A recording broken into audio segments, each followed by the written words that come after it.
Hello there, everyone. Welcome again to another episode of Inside the Toaster. This is episode 12. I'm Waff.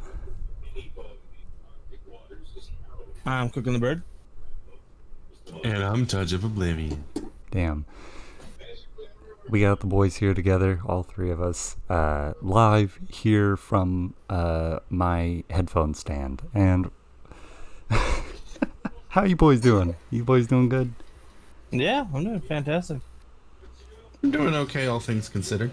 Right. I mean, it's been a pretty crazy past few, months, almost. Can we just skip 2020? Can we pretend this year never happened? Right. Let me know when you find the reverse button. I feel like 2020 has become an Xbox 360 in that, like, we turned it on in January and it just red ring of death in February. Yeah, I was gonna say that red light, it's still on. Can someone yeah, and we can hear the game. Yeah, and we can hear the game disc inside, and it's just going. And we're like, oh god, it's gonna shatter! It's gonna shatter! Get it out! Get it out! You remember when that was going on? Oh god, I don't want that on the screen. There we go. Remember when that was going on, and like people were afraid that the disc was gonna spin so fast it was just gonna launch out of the disc tray and decapitate some poor kid. Yeah, I remember people being all like, "What if it fires out and kills someone?" It won't. What? Like, it might not be holding the disc in place inside, but that's not how the thing that pulls it in and spits it out works. Like, it's not a high-speed, high-velocity Magna Rail gun, you know? It's You hear the kid, get the camera! They killed him! Oh man. Just phone. Oh, that's right. You don't have to flip phones back then. I did. The generation that I'm currently in was like the last ones to have flip phones, because I had a flip phone until my parents went, wow, that really isn't working. Here, have this, and tossed me like a slide phone. I don't even know how to describe it. You like slide them up and there's this giant keyboard now. Yeah, I remember those. The midway point between flips and touch screens. Yeah, that's what I had for like a majority of my teenage years. Which is I went straight to the slider phones. My first cell phone was like a shitty little track phone, but it was like one of those Nokia like little bricks. Like there was no flip, it was just a tiny little LCD screen like you'd find on a calculator, and then a number pad. That was it. And like that thing was tough as hell though. Like I dropped that fucker so many times and never once did it not work. Oh man. So yes, if anyone's wondering, by the way, we're gonna go ahead and throw out this fun little fact. Me and Cookin are having a little drink. I'm drinking a raspberry pale ale. Cookin, what are you drinking? Mm-hmm. Angry Orchard Chris Apple. Oh, that sounds good. And that's my last one. Rip. Yeah. Well, here, you can have my last blood orange beer if you like it. I have one left. Blood orange. Oh, God. Dude, you have no idea. It's this local brewery, who I am not afraid to name drop, by the way, because they are fucking killing it, called Sugar Creek, and they are fucking killing it.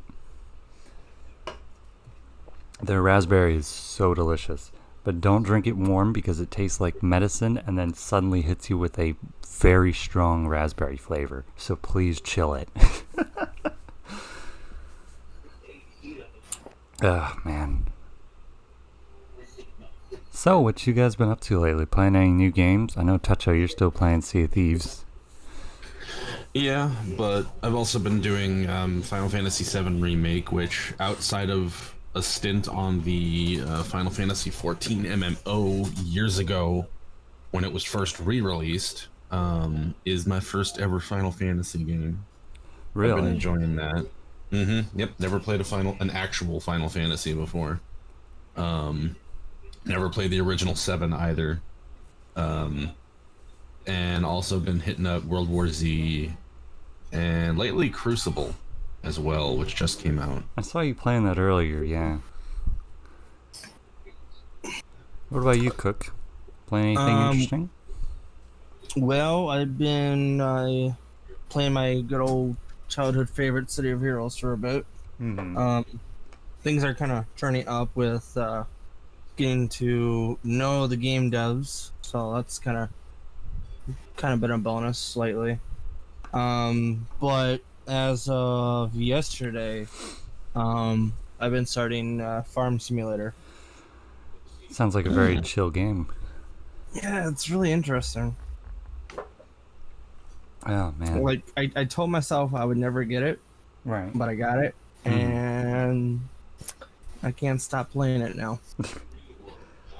Now, Tacho, here's something I'm curious about. You said that this was your first Final Fantasy, correct?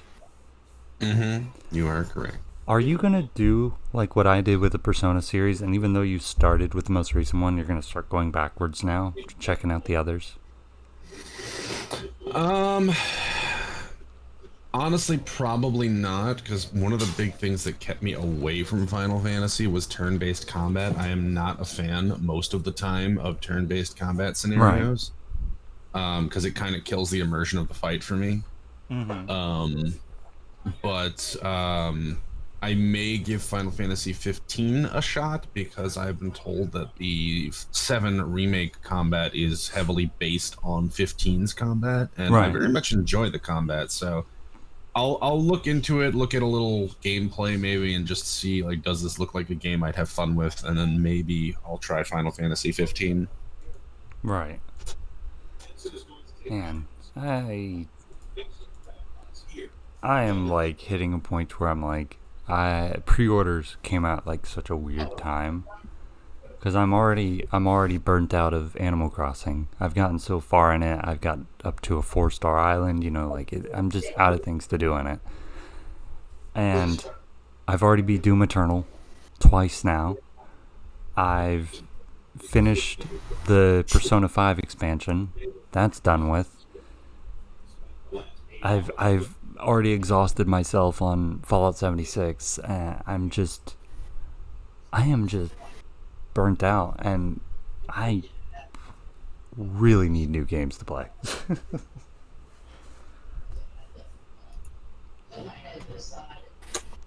Yeah, I also end up getting kind of burnt out with Animal Crossing. I haven't touched it in weeks, because I basically got to the point where the only thing I had left to do was tedious crap, like, reorganizing flowers or redesigning this, that, or whatever section of the island, and I'm just like, that's boring. I don't like building games. It's not what I'm there for. Right. So I just kind of haven't touched it in, God, probably 3 weeks now.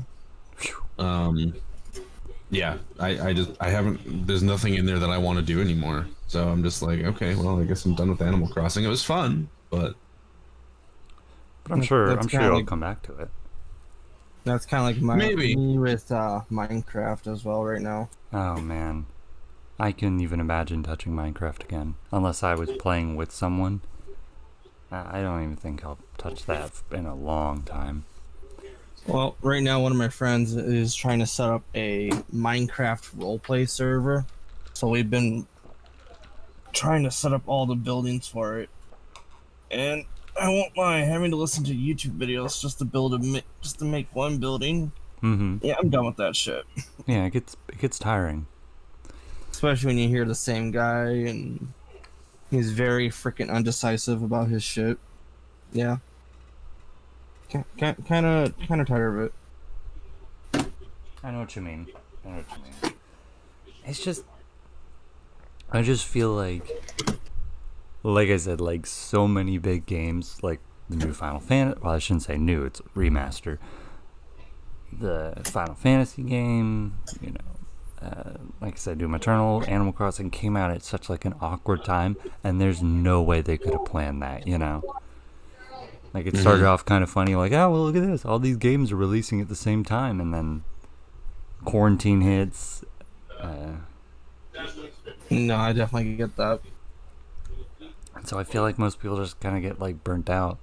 And then that recent thing relating to Doom Eternal, where we have them putting essentially what is a never-ending, I don't know how to explain it, but it basically, as soon as you turn your computer on, it's also on. It's like an anti-DRM measure for the Doom Online. And even if you're not playing Doom, you don't even have to turn on Doom. Your computer's on, that thing's on, you know? Which can really affect your performance and hurt your computer a lot. I can imagine. Yeah. You both sound very tired. You both feeling okay? Yeah. It's been a long day. Honestly, yeah, it's been a long day, and a lot of my recharge time that I was taking after finishing my St. Jude fundraising has been redirected towards all the BLM stuff going on. So like, Right. I might not be streaming, but I'm basically just sitting on Twitter and sifting through posts and finding information that needs to be shared, and videos of police being disgusting human beings and sharing those, etc. Right. With I got something. I actually did find something just before we started. There's a video of people that aren't even part of the protesting that are paid actors to make it even worse. Oh, I know what you're talking about. They called it the crisis actors, and it's just like, oh shit, where are you getting your money from? The funny ones are the ones who are coming out here and saying that they're like Antifa, and it's like wrong group, bud, wrong group. Not only that, but it's That like, too. yeah, you declared Antifa a terrorist organization. Guess what? It's not an organization. Oh God, it's just been a spiral lately. Like I feel like every single time we're like, yeah, 2020 can't get any weirder. Like, we're having earthquakes near Yellowstone, we're having these protests, we're having COVID, we're having fucking UFOs basically just being confirmed by the FBI. They're just like, yeah, those are a thing. Anyway, moving on.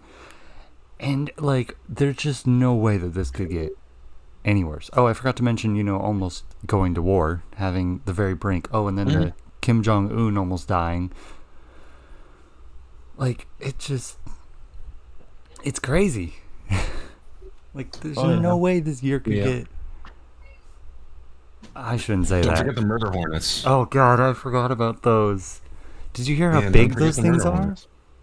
Did you hear that there's actually an even worse species in Japan? Like that actually, there is a worse species in Japan that is apparently actually really super dangerous. Like, the murder hornets can kill you if you get like swarmed by a shit ton of them.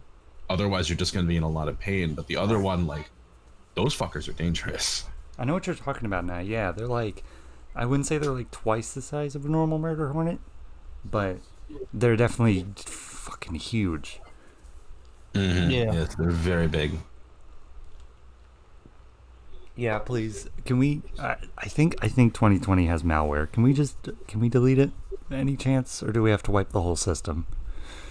We probably have to go back to default, so we'd probably have to go back to 2016 settings. Ah, damn! But I didn't like those settings either.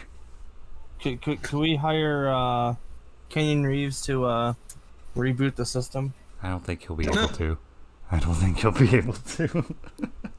Speaking of which, I heard, I didn't get to see any like video of it or anything, but I heard that both Keanu Reeves and Pedro Pascal took part in protests in their areas. Can confirm they did. I also did hear that there is rumors of another Matrix movie coming out.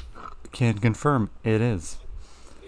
The sisters, who I go ahead and call me uncultured, but I didn't know that they're now sisters until like a few weeks back. Wait, whose sisters? The Wachowski brothers, the ones who made the original Matrix movies, apparently both came out, I believe, as trans. Yes. So now they are the Wachowski sisters. Yes. Oh shit. Yeah. Are you just now thinking about this too? Yeah. Okay. Yeah. I want to make sure I wasn't the only one, because I felt... I remember I found out like a year ago, and it was just like in a news report I was listening to on the drive home from work. Someone was like, blah, blah, blah. The Wachowski sisters have condemned, and I'm like, Wachowski sisters? Wait, Wachowski sisters? When did that happen? Right, right. But it turns out this was like big news. Like digging into it, there was articles covering this everywhere when it first happened, and it just like went under my radar. Yeah, I guess I just totally missed it, and I was like, huh, well, good for them, but huh. Right. And also turns out the reason that we weren't getting a new Matrix movie until now is because they had like major beef up until the point where they both came out. And then their beef just suddenly like vanished. Oh. Interesting. Also, yeah. can I just say that like now I'm imagining a movie is like every cat video ever made is now known as a movie. I hate that. I hate that so much. It's your fault, Waffle. You said it. I didn't mean to say it. It's not like I was just like, yeah, haha, it's gonna be funny to say movie. Yeah, Right so now. now that's all I'm gonna hear. You know what? You know what? That's what they should rename the first Pokemon movie to. The movie. Great. It's no longer Mewtwo. It's Mewtwo. Yeah. Pokemon, the movie. You joke around. That's gonna be the name of this episode. This episode is gonna be called movie. Yes.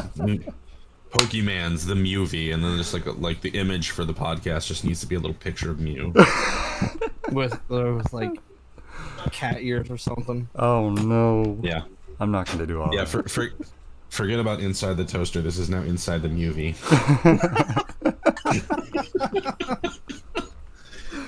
James Lipton's legacy will live on. You just hear Celine Dion just in the background, just slowly singing. Oh my god. Wait, I have a thing for that. Oh dude. Oh jeez. Oh my god, you actually.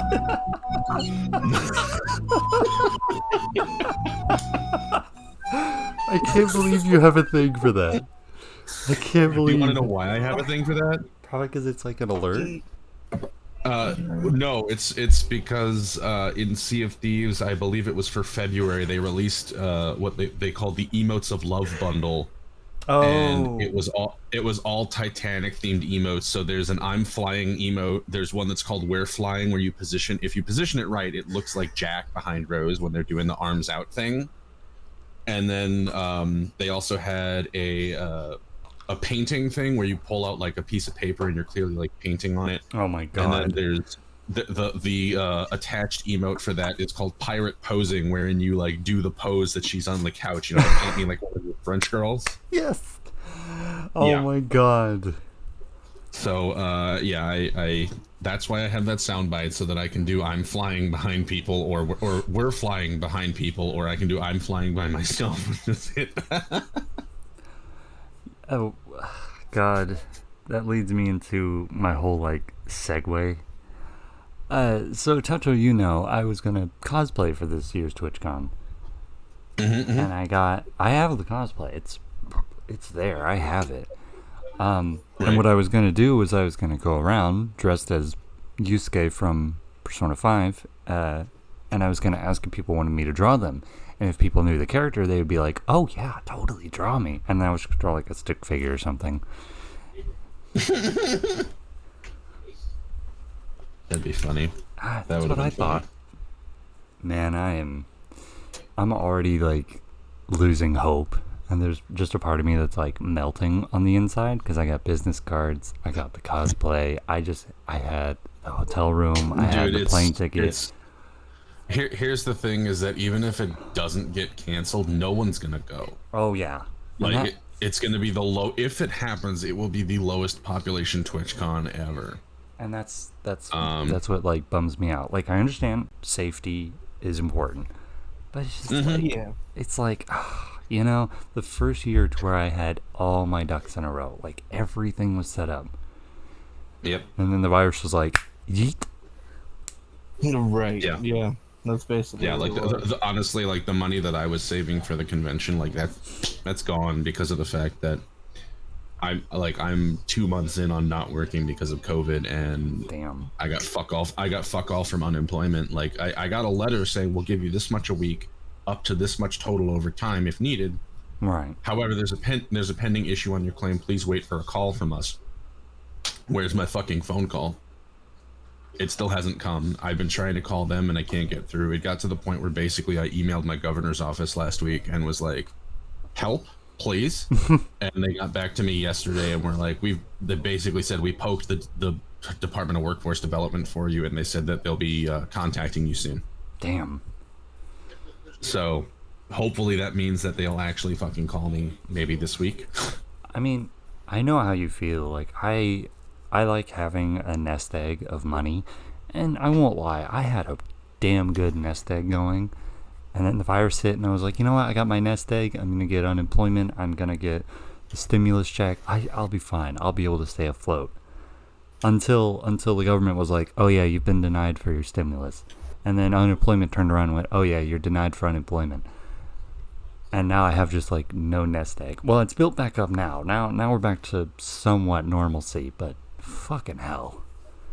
Right. Yeah. Yeah, I got nothing. Throughout that whole thing, But, yeah. I got nothing. Yeah. But yeah, it's bad. But yeah, it's been a little crazy, and I'm honestly surprised they haven't announced they're canceling TwitchCon yet, or announcing that they're going to keep it going, because like This is about the TwitchCon's time supposed to to do happen. it. This is the time to do it because of the fact that TwitchCon's supposed to happen at the end of September, the last weekend of September. And I know part of Twitch's delay is they're waiting on like California and San Diego's governments, so like, you know, the mayor, the governor, whatever, to make decisions about big conventions. But you know what? Like, Just I cancel understand that they are. I understand that they already canceled TwitchCon EU, which it. Yeah. you know, which they canceled for damn good reason. Mm-hmm. But I guarantee you that was a major financial hit to them, because you know. Yeah. You set up a convention, you're forking over a bunch of money to the venue in the hopes that you make that money back in ticket sales and people buying merchandise and blah, blah, blah. Right. So I'm sure part of it, even though they don't really need to be concerned, but they're a company, so surprise, Right. I'm sure part of it is the fact that they are concerned about losing money from both conventions, because if they cancel TwitchCon NA, which is obviously the bigger of the two, Right. that's now two conventions that they've dumped a bunch of money into, and I'm sure to some degree the venues probably refund money because of the situation. But I'm sure it won't be like 100% of the refund. Yeah, either that, or I'm sure that there's probably fees involved, or that there's probably vendors who paid Twitch and said like, yes, I want a booth at your thing, or like there's charities that like, yeah, here's money, I want a booth at your thing, and now those vendors are going to contact them and be like, well, if you're canceling this, I would like my money back now. And Twitch is like, oh, we already spent the... Oh, shit. Yeah. That of course assumes that they don't already have vendors and charities contacting them over the last few months being like, look, I'm not coming to TwitchCon San Diego. Like, I don't care what the situation is. We're not doing it. I'd like a refund immediately, please. Right. And then I'm over here which like... is probably also... No, go I ahead. was going to say it's probably also why they haven't posted ticket sales yet, even though it's 3 months away at this point. They still haven't announced ticket sales, ticket prices. Nothing. That I'm heavily thinking that it's not happening. More than likely, you're right. And I just like... I was over here like... talking to family and being like, hey, what should I... You know, give me some advice here. Should I just go ahead and pull out, or should I stick with it and go with the... You know... but they were like... Well, if they do cancel the con, why don't you just go to San Diego, put on some protective gear, and go enjoy the city? And I'm like, yeah, but what's the point, you know? Right, because, like, it'd be one thing if you knew a whole bunch of people who were still going and like, fuck it, I don't care if TwitchCon's not happening. I want to see San Diego. I want to check out the city. Okay, great. You have some people to hang out with and see the sights, blah. But But that's odds it. are you're probably not going to have that. Nope. Or if you do, it's going to be like one or two people, and there's probably going to be times where you're like, well, I would like to go see this, and that person's going to say, I have no interest in that. I'd rather go Right. see other thing. And so I'm just like, I'm waiting on some kind of announcement from Twitch before I start canceling my flight. Because there's a part of me that's like, yeah, go enjoy San Diego. Go enjoy some of that legal good, you know? Like, go enjoy yourself. Mm-hmm. But, you know, it's... Yeah, it's... Honestly, I think the other problem with it is, and honestly, this is why I think they should already be announcing that they're canceling it, is because of the fact that, okay, yes, sure, our general overall nationwide infection rate is down, but we are now starting to see wave 2 spikes all over the place. So, and guess where most of those spikes are? Metropolitan areas. Guess what San Diego is? Metropolitan area. Yeah, so like maybe they should possibly just cancel the fucking convention. Oh man, But they spent so much money into it. Would you Bezos believe? can make up for it. He can eat a dick. True. Oh man, I don't know. It's there's like nothing to say, you know. There's like no. What's the word I'm looking for? I'm drawing a blank here. Head empty, no thoughts. Yeah. There's no good Standard way to waffle put procedure. Hey, fuck off. Oh, okay, bye. Initiate echo. it. Hello. Later, bitches.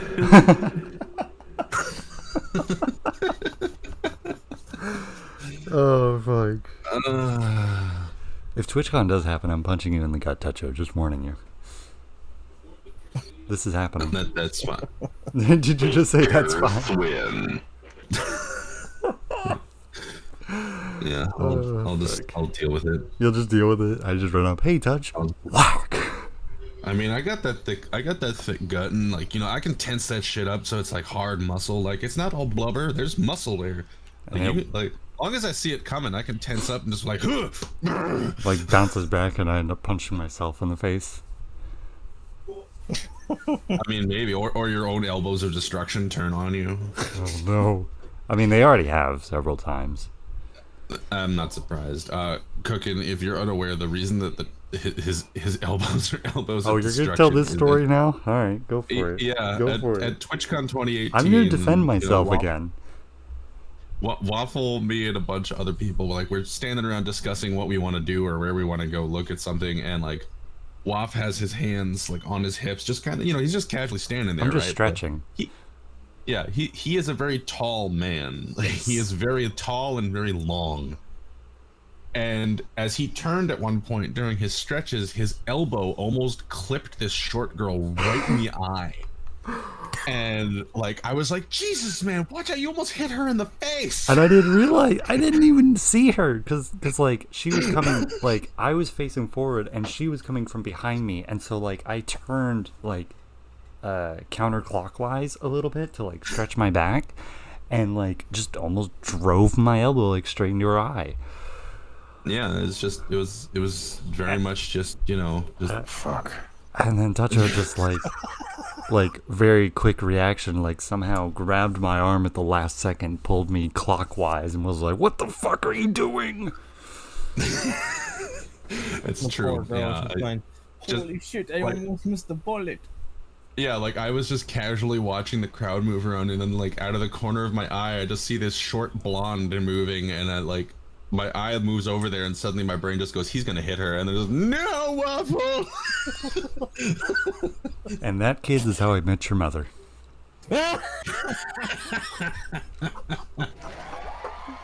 Oh, thank you. Thank you. Thank you. Thank you. Oh my god. Wouldn't that be a story? Like, Dad, how'd you meet Mom? Well, I was at a convention and I almost took her fucking eye out.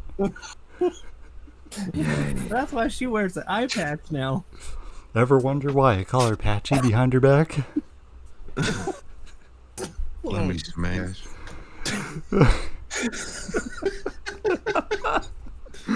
Oh my god. Oh, fuck. That's like That's one of the. That's life. Huh? What's that? Cooking? That's life. Yeah, Yeah. right. That's one of the events I look back on whenever I start thinking about the butterfly effect. Mm-hmm. Like, instantly I go, alright, there are a million ways that could have gone. I could have gone clockwise and elbowed Toucho. I could have gone counterclockwise and actually succeeded in taking out this small woman. You know, like anything could have happened in that situation. And it's 5 seconds. And who knows what the fuck could have happened. Right. So it's kind of like Final Destination, right? Sure. Yeah. Sure. Yeah. Thankfully, she wasn't even like mad about it. Like when I was like, "Jesus, you almost hit her," she was like, "Oh, that's okay, it's fine," and just continued on her way. I don't remember her sounding so drunk, if we're being fair. But yeah, she was very short. She had to be like 5'2", 5'3". Like, she was very short. She was small, very, very small. I wouldn't have been able to see her, you know, considering that I'm a fucking tree. Yeah, because you would have just kept that turn going and just, you know, it just. You see this poor girl just all like, just knocked she gets out. Gets clipped in the face by Waffle's elbow, and all of a sudden looks like Team Rocket's blasting off again. No, you know what'd been funny? You know what'd been funny is if, like, at the last second she just fucking Matrix that shit and just dove under and then just kept walking. That would have been really funny. I would have been like, dude, she flexible as fuck. That's where you question, okay, who's your father? Yeah, at that point, it turns into like, well, we found Waffle's arch enemy. Wow. Women who do yoga. And that's the point where I'm like, hold up, boys, I'll be right back. Fucking hell. Oh, And like 5 minutes later, you see me come flying through, and like, you know, in like the anime when they hit a wall and it creates like a divot. There's me, and I hit the wall, and I'm like, ugh, just fly over there. And you're like, what the fuck? Yeah. Oh man. Trigger like My Hero Academia battle music. You know. Fucking hell. Jeez. So is this what I gotta look forward to for when I decide to actually go? Yes. You have to look for me causing chaos, Touchy going, Waffle, what the fuck are you doing? And then sometimes reckon it just being the old man who just sits there and watches as it goes down. When he doesn't fuck his leg up. That's true. He was trying to twerk. That's the funniest part. Yeah, like I didn't even see that. Like I just like I got told he was doing a stupid dance because all of a sudden all that happened was like he when his leg crapped out, he like slammed into me from behind. So I just turned around like, what the fuck? And there's Reckon It, and I'm like, what the fuck are you doing? I saw the whole thing. So here's what happened. He was talking to someone, and then they started dancing. So Reckon It was trying to be funny, and he went to do almost like, I don't want to say he was twerking, but at that point he might as well have been twerking. And then, like you said, he just suddenly started barreling into Toucho. And I was like, what the fuck happened? Did he lose his balance? But no, he fucked up his ankle. Like, they had to almost carry him away at one point. Yeah, they had a, paramedic, or not a paramedic come by, like an on-site medic, come over and check him out and say like, well, I can't quite... Yeah, he was like, I can't really tell you what's wrong. Like, I don't have the training for that, but like, I can, bind it up to help give it a little bracing, but you should probably go to a hospital. And he did. And I think it was, didn't we send Ziggly to go get Reckon It's car? Yeah. And then we all... It sucked though, because he really wanted to go to the Friday's party, and he had to basically sit in the hotel room to just rest up his leg. I know. Except, I had to bring a very drunk you back home. That was fun. Yeah, and a very drunk Uber. Uber's manageable when drunk, but like you, oh boy, it was like trying to corral you, because 1 minute it was you were following and we were going towards the exit, getting on the bus, and then you were like, oh, isn't that Luna? And I was like, no, Toucho, please, we gotta go back to the hotel room. You're like, hold on, I gotta go talk to Luna. And now you're over there. Uber's like, should we follow him? And I'm like, we might as well.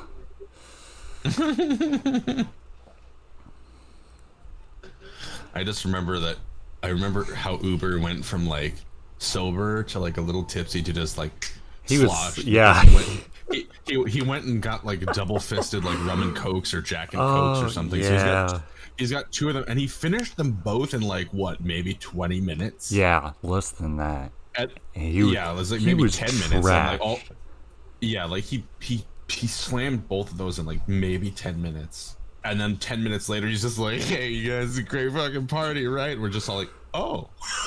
Okay, I don't know what you're talking about. When he started doing that, you were over here dancing like your life fucking depended on it, and then you were like, "Man, this DJ's really into it," and I was like, "Yes."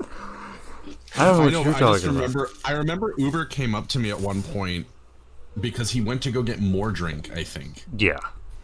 And he came up to me at one point when he was already sloshed, and I remember he was double fisting again, and like I don't remember what exactly he said to me, but I could tell he was sloshed. I just kind of looked at him, and in my brain I just registered that as, "Oh, he's having a good time." Yeah. And then Uber started like, love the man. He's a fucking swell guy. But he started following me around because he didn't know what else to do, and I was like, "Yeah, you can tag along. I'm gonna go do some networking since I can't drink." And so, like, that's when I met, like, Vampire Toy and... Oh, God, what's her name? Oh, you met VT, you bitch! Yeah, I met VT at that party. And that's... man. Yeah, I met VT, and I met a bunch of other people. Someone who ran around with a shirt that just talked about how much he loved hentai. That was a great time. I'm not kidding. Wow. I think I still have the picture somewhere, too. And that's funny. And there was this one streamer, and she was gorgeous. But I was like focused on, I'm going to network with her because I see the partner badge, so I'm going to go network with her. But Uber like froze up for a second, and he's like, "Wait, are we going to go talk to her?" I was like, "Yeah, you just got to fake it whenever you talk to someone you're nervous about." He was like, "How do you fake it?" And I was like, "Follow my lead," as I'm over here like sweating from anxiety.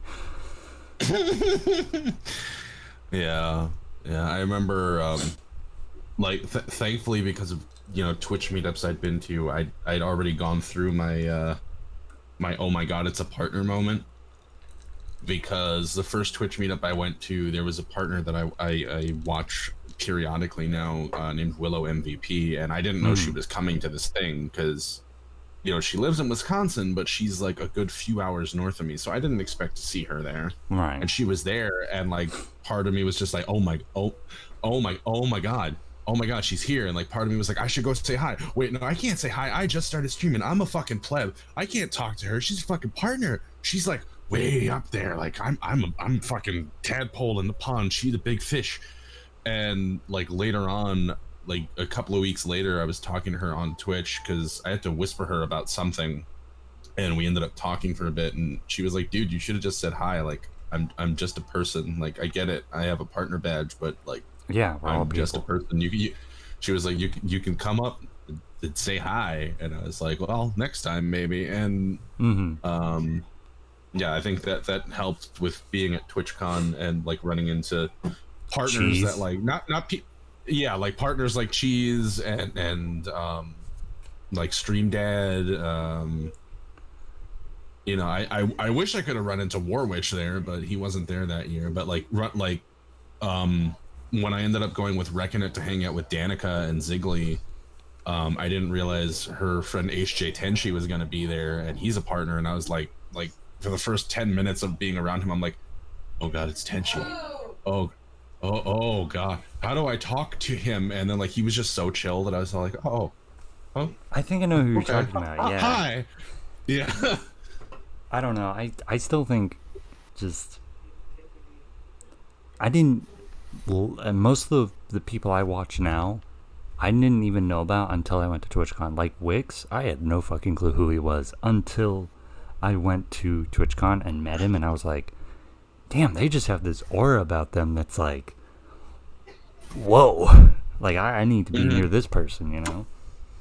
Yeah, Wix is freaking awesome. Did I ever tell you? He's almost close to partnership, from what I hear. Oh, I hope he gets it.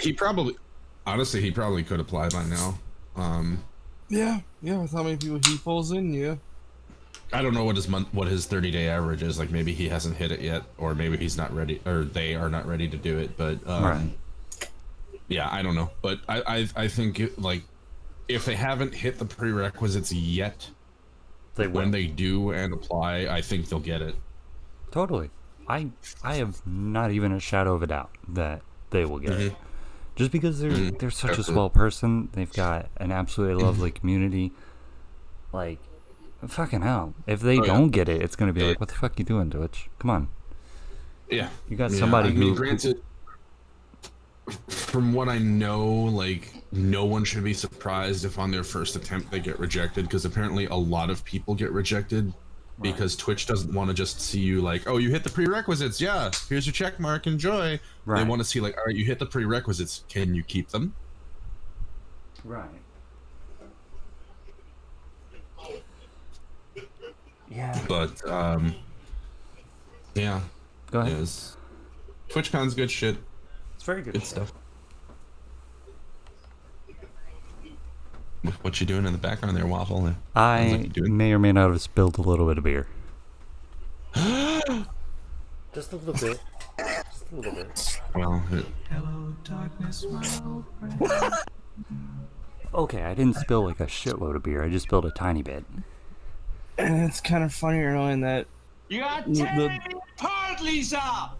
the both the Northerners are both the ones that win. I know. right. Okay. Well, Okay. it's also Wisconsin where, you know, wasting alcohol of any kind is a sin. So like, you know. You know what? You're a sin. I am a sin. Like I have engaged in intercourse out of wedlock. I am a sin. I have no comment for that. Well, I prepared for this. I don't. I don't. I should go.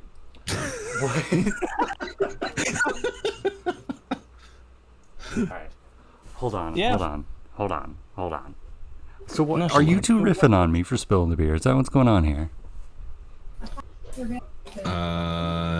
Yeah, I think so. Yeah. I will be right back, guys. I gotta take care of something real quick. Poopy time. Yep. And Now it's just you and me, Waffle. Just you and me. as I just miscalculated foam when pouring the drink, and then it proceeded to spill everywhere. God fucking damn it. Red alert.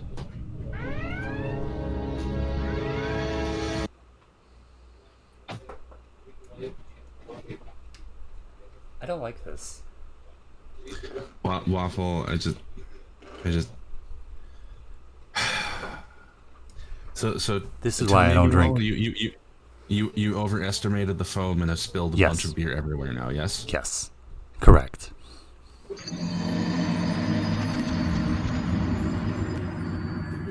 Hey, can I make a If you're unaware, suggestion? that was- Would you like a suggestion? It's called Eat My Fucking Ass.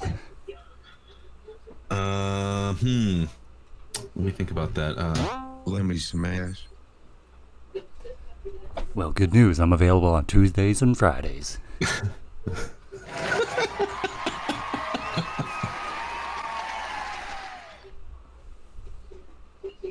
God damn, this went everywhere. Yeah, it did. My anus is bleeding! Well, that was earlier. Oh, that's a picture. Yep. I hope it's a picture. Because you know what they say, you should take a picture, it'll last much longer. Unlike me.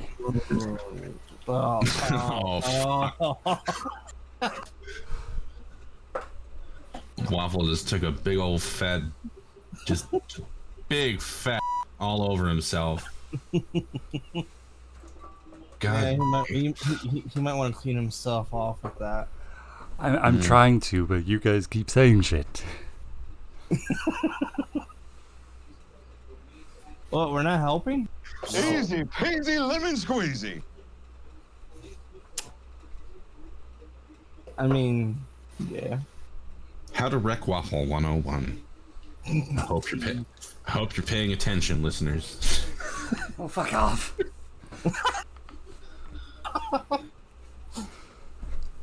So here's what happened when you left cooking. So I spilled a tiny bit of beer, so I was like, no problem, I'll clean it up. And then I was like, while I'm standing, let me go ahead and refill my glass. So I pop open the blood orange, and I start pouring it, and the foam just goes, sorry, what? You wanted me to expand? Expand! And it just shot everywhere. Lemmy smash. No!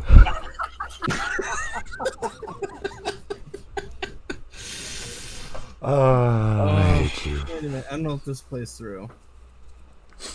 But yeah, that's what just happened. Is I just was like, oh yeah, there's only like a tiny bit of beer at the bottom, so I'm gonna start pouring slowly, and then the foam was like, whoosh. Hey, Waffle. Yes. Have you tried doing this with your beer? Yeah, Hello, sure. IT. What'd you Try say? turning it off and on again. Oh yeah, often. That's one of my sound commands too. If you do ! on while the stream is on, it'll do that. That's funny. Yeah, one of my mod Hannibal gave that to me. He was like, I have a soundbite for you. You need to add it. And I was like, all right, what is it? And I was like, yeah, yeah, that's getting added. I have so many sound bites. Like, they're all just in the bot, and they just randomly play. For a while, I had it set up. Go ahead, finish your sentence. Oh, I was gonna say, for a while I had it set up to where some close friends could access like a very unique part of my server, where they could continue to do those sound commands and just throw me off, because I'd be the only one that would hear them, and so suddenly I would just hear back, all right, and then it would just, and that'd be it. Wow. Yeah, it's something else. What are you using to do that, by the way? Are you still using Clownfish? Is that it? No, it's not Clownfish. No, I'm using Stream Deck. Oh shit. Yes, but how are you getting it to go through your mic? Oh, voice meter. Okay, gotcha. Because I've been looking at Clownfish, but I don't want to use Clownfish. I would go with voice meter potato and then hit up Dope Goaty in my Discord, because it's kind of a pain in the ass to set up, and he had to like walk me through it piece by piece, because I guarantee you if I had tried to do that shit by myself, I would have been like, fuck it, never mind. That's how it was with Clownfish, because I wanted to use it for VR chat, so I could play a character, but I had to have a certain voice. And let me put it to you this way, I had to have a much higher pitch voice, which I cannot do. But Do you play Fortnite? Yeah. Ninja's the best. Yes, he is. I was wanting to meet him at Did you know- TwitchCon 2020, but they canceled it. Did you know that Ninja knows how to cut a loaf of bread? I can't even cut a loaf of bread. God, this man is a god. Yay. Was that Geralt saying yay? yes, that was video game Geralt saying yay. I also have video game Geralt saying, What the fuck was that? Ah, And then that one I have- need. and then I have TV show Geralt going. Yeah, I have the I have and fuck from TV show Geralt. Oh god. Tipsy Waff story time. Hello. I also have Yes. Hit one me. Mandalorian soundbite. I like those odds. Yeah, that's a good one. I while ago, before this whole like shit went down, I want to say shortly after the show came out. I don't remember what month that was, but I was on a date with someone that I was interested in, and they were like, "Want to come back to my place?" And it turns out they just wanted to watch The Witcher, which that was my first time watching it. And we watched the entire show in one sitting. Netflix and chill for real. It was for real. Yeah, it was Netflix and chill for realsy, not Netflix and chill for ballsy? Yeah, there you go. Yeah.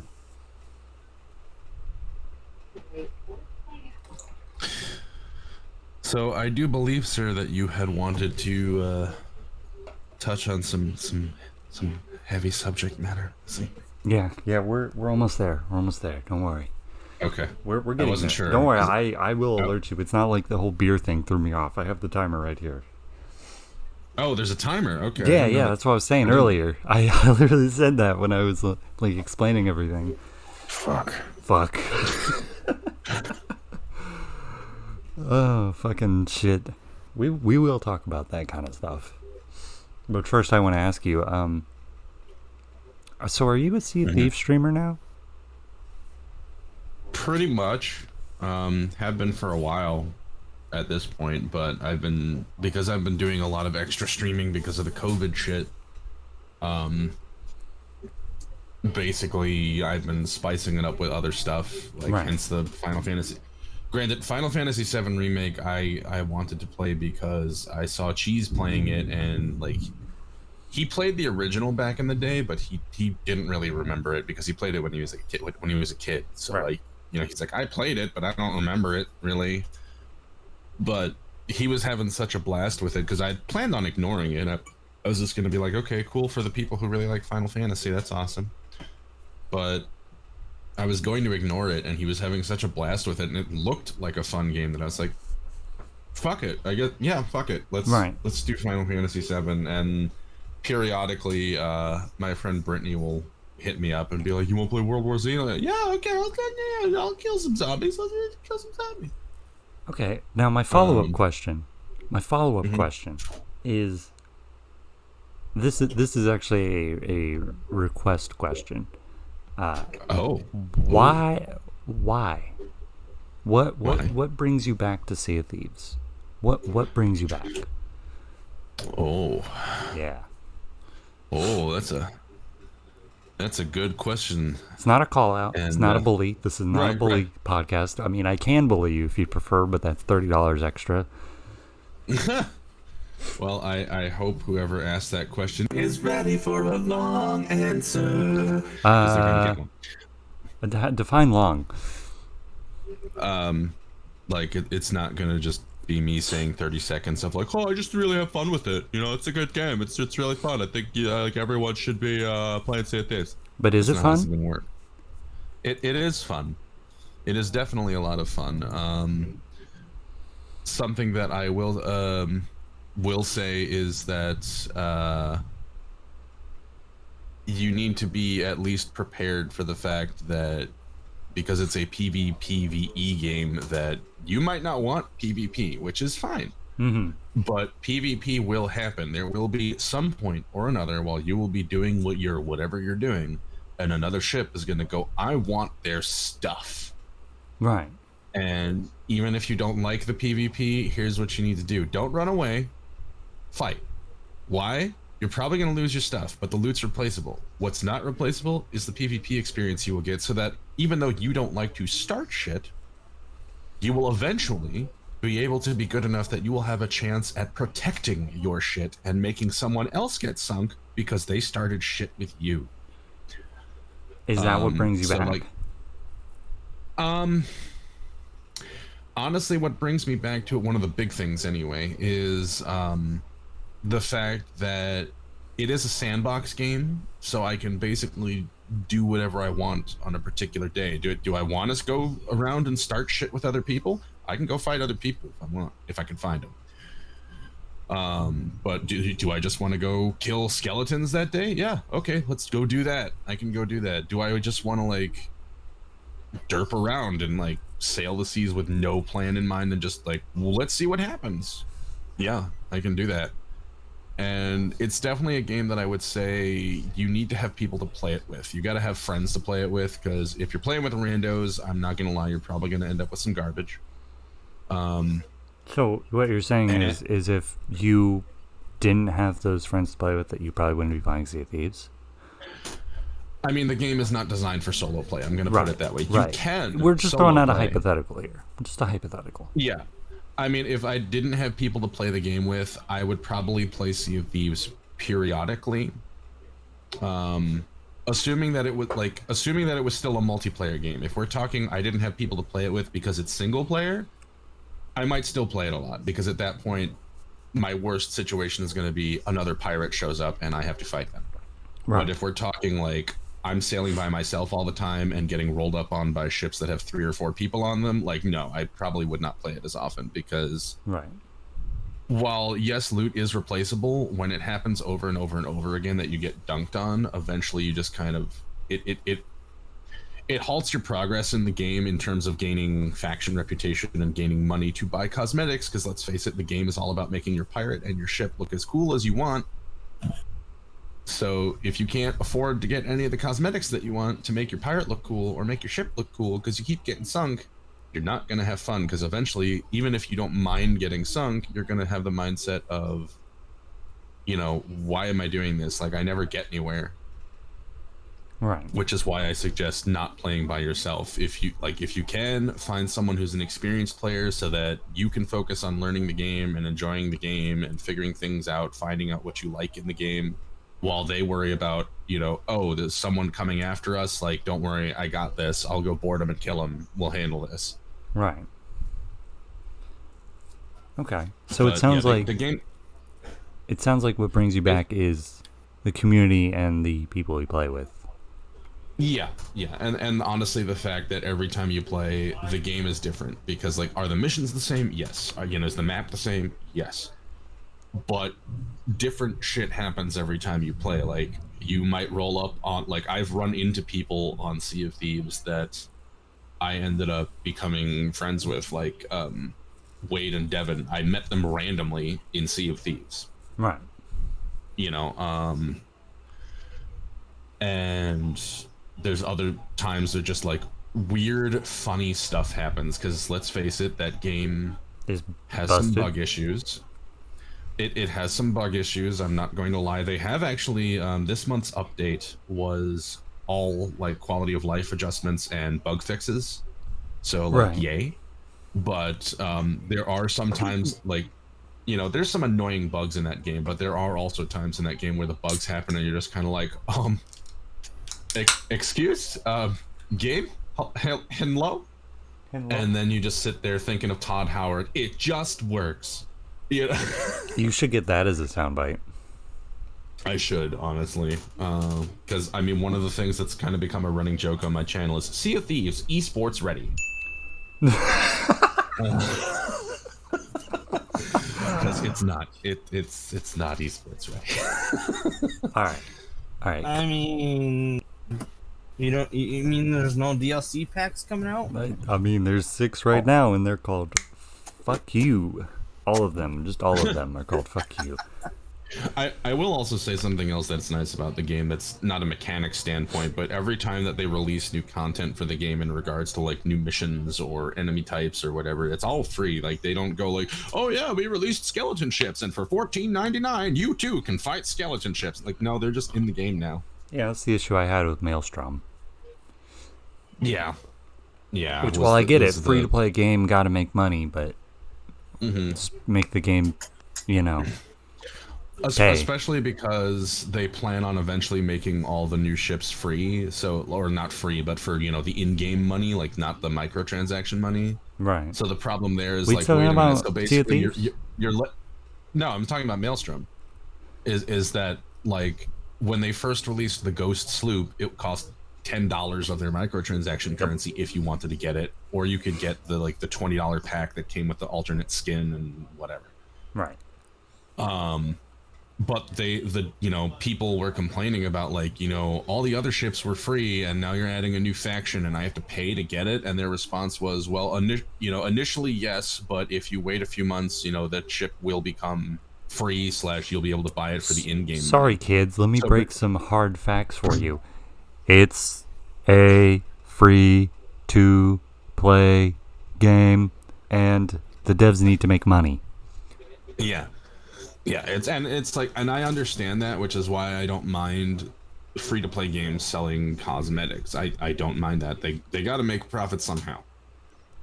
On the other hand, if you're going to release content and say, yeah, pay $10 for this, and then a few months later go, oh, by the way, it's free now. Like, excuse me? At that point, you know, it's kind of becoming a little pay-to-win-ish, because when the new ship comes out, Right. people aren't used to it. So the people who decide to fork over money get a huge advantage in Maelstrom. Because that now ship they was have a OP. ship that ship was OP as shit, and, like, part of the OP-ness was the fact that it could fly over maelstroms, and also it could turn invisible, and still well, attack. The fact that nobody knew how to deal with it for like the first week it was out. Like it would wreck faces because A, yes, it was OP and needed to be nerfed, but B, also it was OP and no one knew how to counter it yet. People had to learn how to counter it, which granted, that happens in any game when you add in like, you know, new weapon type or new character or whatever. There's always that like, oh crap, I don't know how to deal with this yet. But when it's free, everyone has the chance to learn how to deal with it by playing it. But when it's, you know, $10 and now you get this new OP thing, like, great, awesome. So now we've got a pay to win game.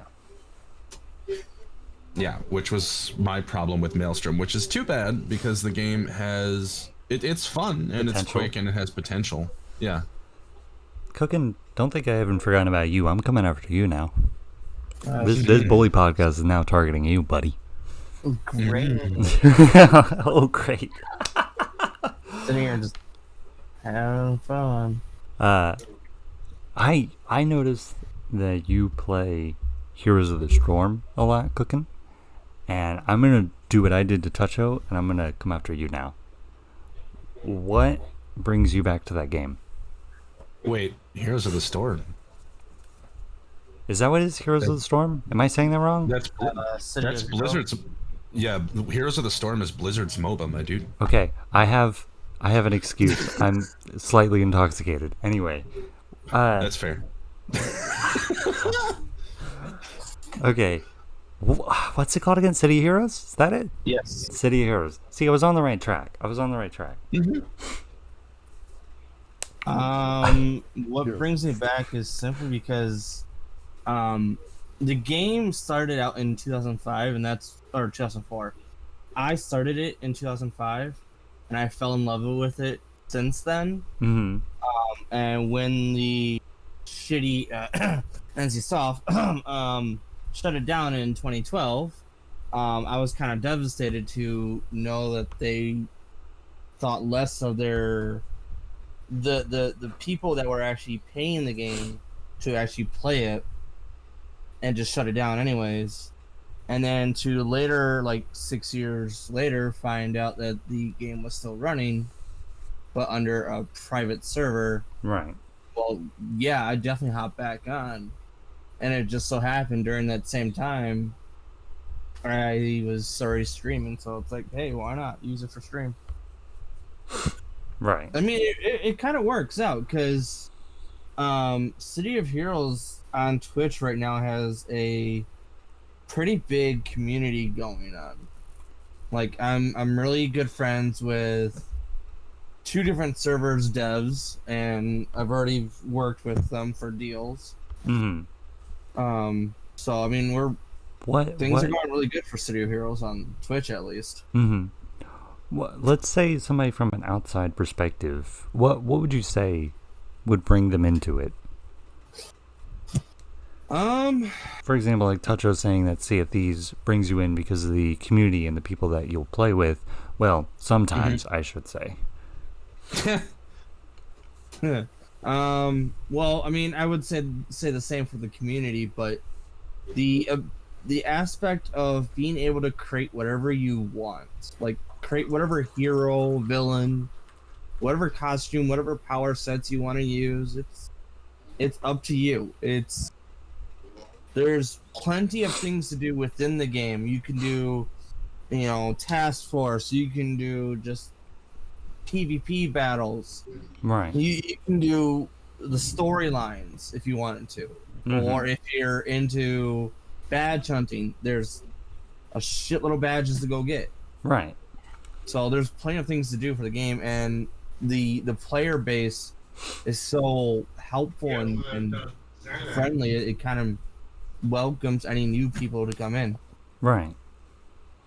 And I know one of the servers I'm part of, they don't even give a care if you make Marvel characters or even DC. You can make any one of those and they don't give a shit. As long as you're having fun. Yeah, that's all it is. It's just go kill, this person, but have fun. Right. Just don't kill each other over differences. Yeah. I mean, if you want to, there are PvP zones for that. Mm-hmm. Well, every game has like some form of a PvP zone. I would say. Well, I mean, I know Sea of Thieves is basically the whole map. yeah, basically PvP everywhere. The whole map is PvP. I mean, yeah. The problem is that not problem. The thing with the PvP in Sea of Thieves is that there are nights where you don't see any other ships. You know they're on the server because you can't be on a server by yourself. You'll get merged into a new one if that's the case. Right.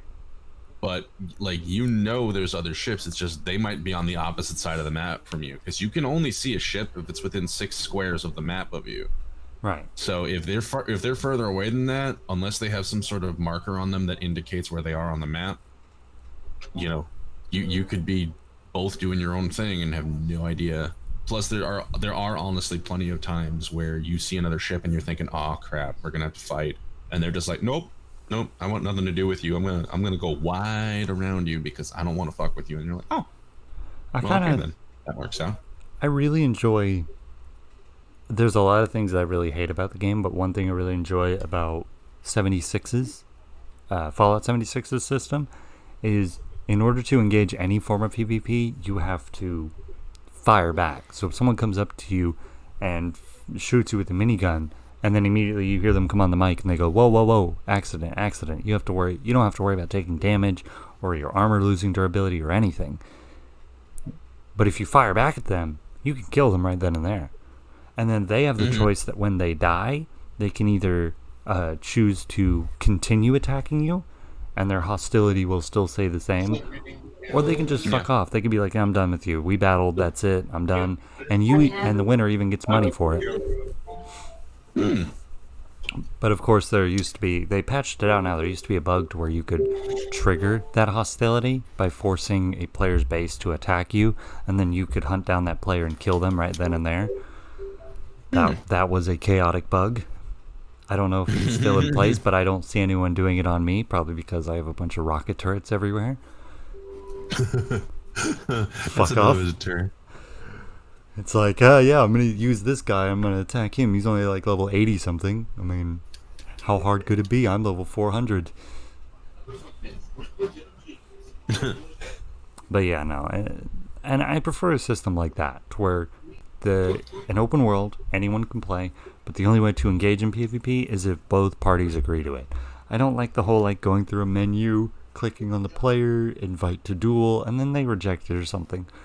Let them know your intentions. Shoot at them and then have them go, "Hold on, you fuck." You know? Yeah. It's enjoyable. Instead of just, "Oh yeah, we have this one tiny green area. If you enter there, everyone can kill you." You know? Yeah. Because what if you accidentally stumble in there? What if you have a mission and the fastest way to it is through that PvP zone? You're fucked. Mm-hmm. Yeah, right. You're either fucked or you're taking a hell of a detour. Yeah. Also, you can still crash the servers if you launch 3 nukes at exactly the right time. I want to mention that to everyone. I don't know if it'll work 100% of the time, but I got to watch it happen the other night, and it was a bust the nut worthy moment. That's funny. But just remember, guys, Fallout 76 esports ready. Yeah. Oh fucking hell! It's definitely esports ready. Oh fuck off!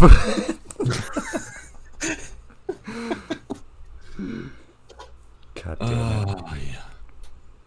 So I'd like to throw this out there. This is a call out. You know who you are. Not you two, but you know who you are when I finally do a fucking face reveal and some motherfucker say it looks like Pro Jared. Fuck you. This is a call out to you specifically. Pro Jared? Pro Jared. Yes. I don't know who that is. Well, I mean... Don't say it, Cookin. Don't say it. Are we talking about Jared from Subway? Like that dude? No, Pro Jared. He's the guy who put on a Sailor Mercury outfit and had his dick hanging out and then cheated on his wife. I mean, Well, this is news to me. How have you not heard of this? Also, go ahead, Cookin. I mean, your headset stand, doesn't that also kind of Look, I'm just saying that headset stand is a direct mold.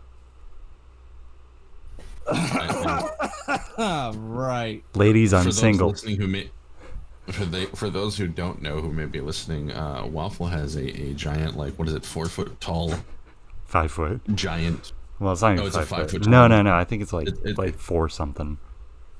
Okay, so it's a 4 foot something big ass dildo that he uses as a headphone stand, but he has a giant cock sitting next to his computer. Here's the full story behind it. So first of all, that picture was fake. I got it off the good old internets, but I actually went out of my way for another server I'm in, a very private one, and actually went out and got a Moby Huge, as it's called, on Amazon. My Amazon recommendations are fucked now, I should mention. And I got it delivered. The thing was like 10 pounds. And I set it up for this whole meme with a bunch of IRL friends. And then proceeded to sell it off to someone who was a little too happy to buy it. Ew. So, yeah, I did. That picture is fake because I don't have anywhere near nice of a setup. I have a laptop and a computer that I got from, or not a computer, a laptop that I got from fucking Walmart, you know. Did I say laptop again?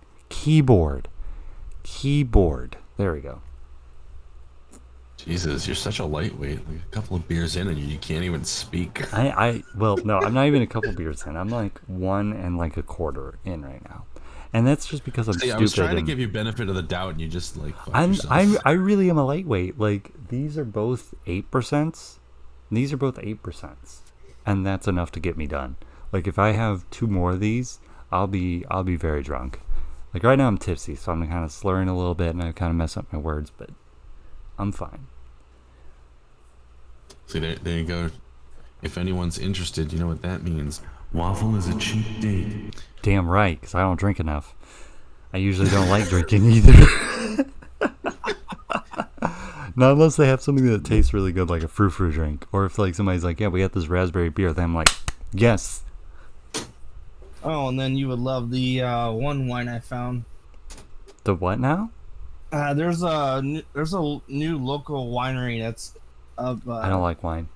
A town below me, and shush, and it's all citrus wines. Oh, never mind. I'm on board. Right, one of them tastes like the banana Laffy Taffy. What? Oh. I don't like that. I don't like that. Then there's another one that they have. I forget what was it, but it was very dangerous because it doesn't taste like wine. Oh. Yeah, it's bad. I looked at the person that was selling. It's like, you are evil, and she's like, what? It's like, this is evil. There's no way in hell. No. She's like, what? It's like, I'll get drunk on this shit. I'll take the whole bottle. Oh, Jesus. Yeah, and then I looked at her and I saw the Laffy Taffy one. It's like, oh, fuck. No. Rip the dream. Rip the dream. Yeah. Alright, so here's what we're going to do. We're going to go on a quick little BRB where I'm going to pause the recording and then unpause it. So for you viewers, it's going to be a seamless transition, but for us, it's going to be a few minutes.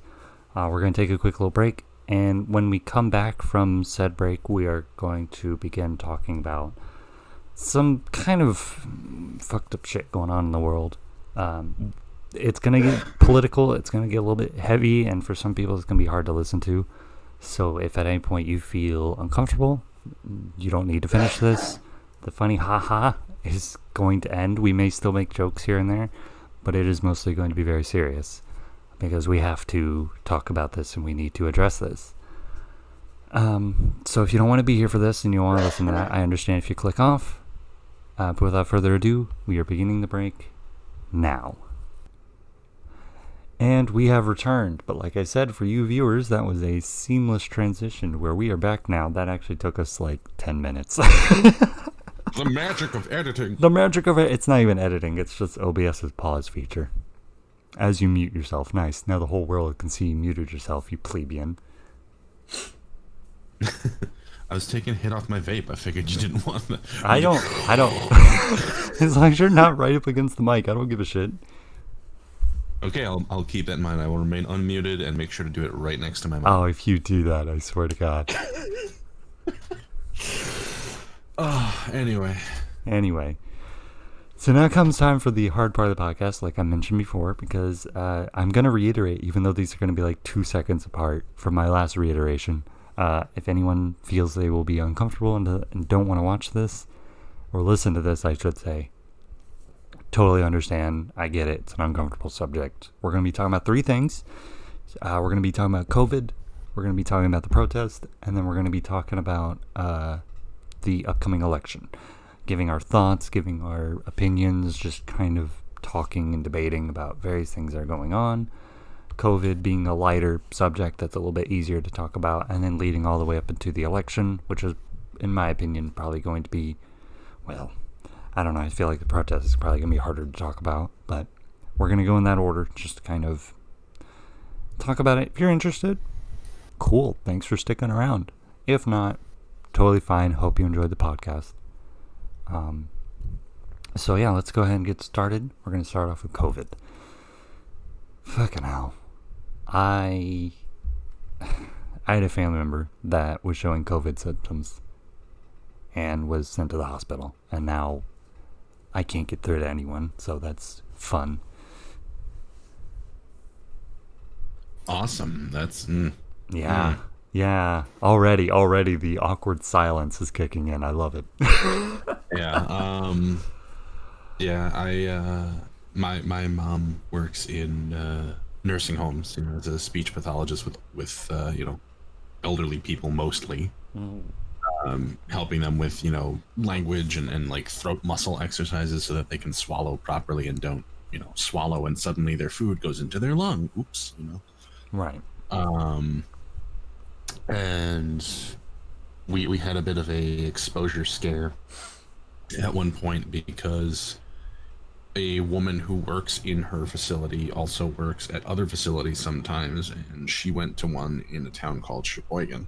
Mm-hmm. And it turns out that 2 of the employees there were infected, and they infected like 12 patients. So my mom's coworker was exposed, and of course basically got told, like, well, you're staying home for the next 14 days.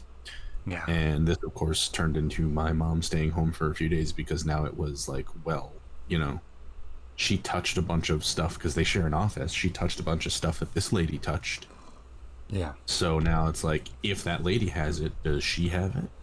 And it was a wonderful 14 days waiting for basically that lady to be like, yeah, I'm fine. Mm-hmm. So it turns out that thankfully, while she was in a facility where people were infected, she did not catch it, so she wasn't spreading it around. Right. But yeah, that was a lovely experience, because my mom is she's on top of being elderly. She is diabetic and has heart issues, so like if she catches COVID, there's a damn good chance that she's gonna catch that, and that's gonna be the end of it. Right. I know. It's scary. Like, even before I got this news, as soon as I started hearing about COVID going around and hearing what my state was doing to prevent it, it was scary. Mm-hmm. It wasn't until they started already taking it seriously that I was like things were setting in, and that took like weeks for them to finally, set it in. Like where I currently work, I want to say 2 weeks ago, they finally started giving us like face shields to put on the counters. Where they're like the big plastic shields, and then there's a slot underneath so we can slide stuff toward them. Mm-hmm. Along with guidelines on how to clean everything. It took them until 2 weeks ago to give us that. That's ridiculous. It's crazy. It's crazy to think considering about.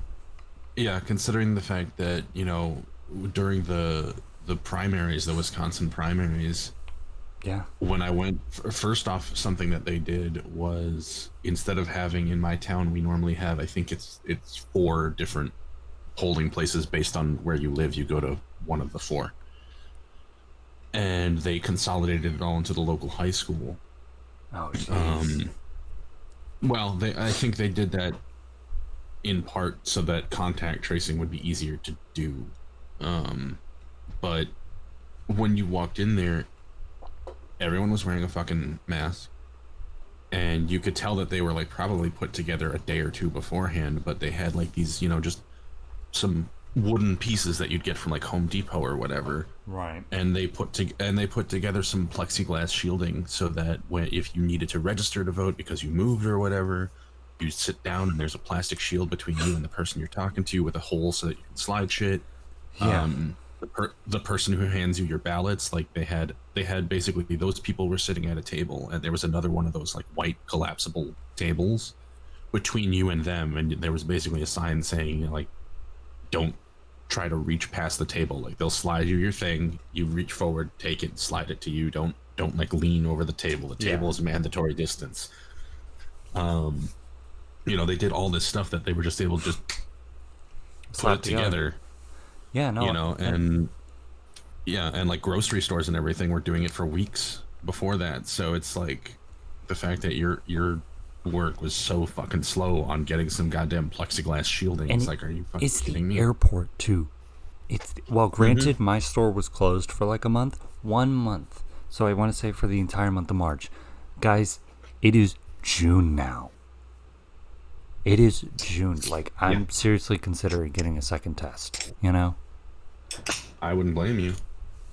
Getting the first test already sucked.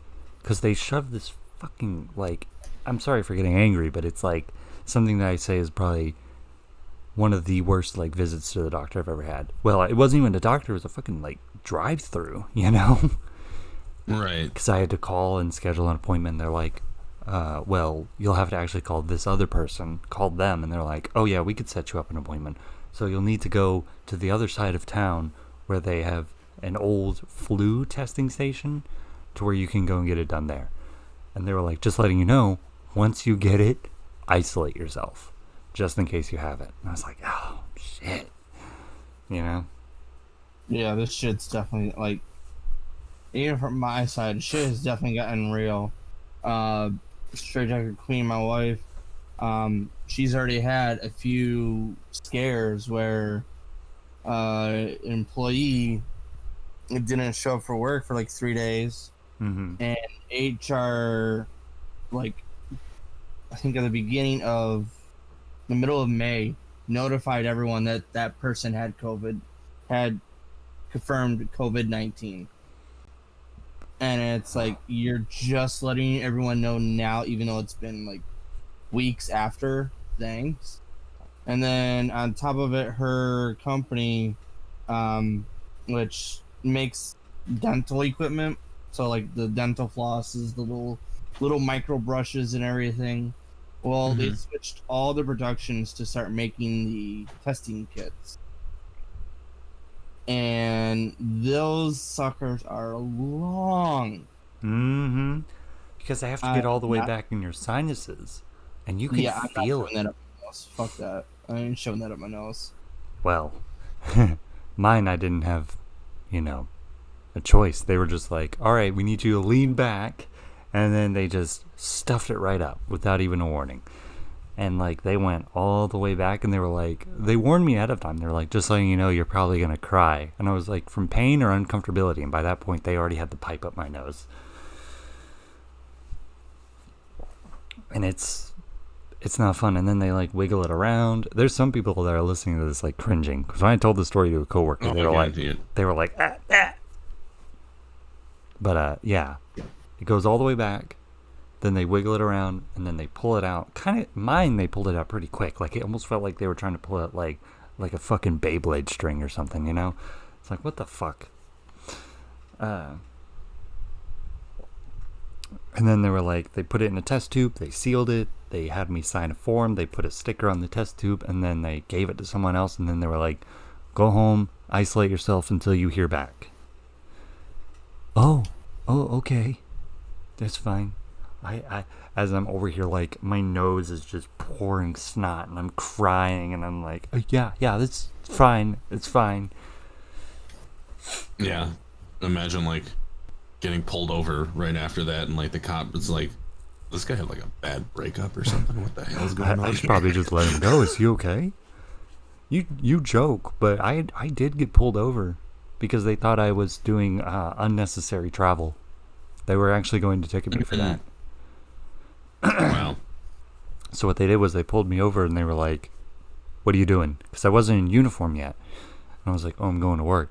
They were like, "Where do you work?" I was like, "Oh, just over here at this airport, like right up here, just past this intersection." They were like, "Do you mind if I follow you?" I was like, "Not at all. Go for it." And then after I pulled into where the employees park and actually like scanned my badge and parked and all that, he fucked off. Like they weren't playing around, at least not with me anyway. I don't know if this happened to anyone else, but it was crazy. Because they want to make sure only essential people are out. Right, yeah. I mean, well, we had our safer at home order.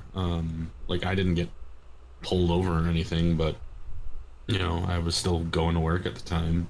And, but they didn't give me any sort of, like, you know, papers or badge or anything to show a cop that, like, yeah, I'm going to work. So my plan was basically just, if I got pulled over, I'd be like, would you like me to call my boss? I can call my boss and you can talk to them right now, like, if you want.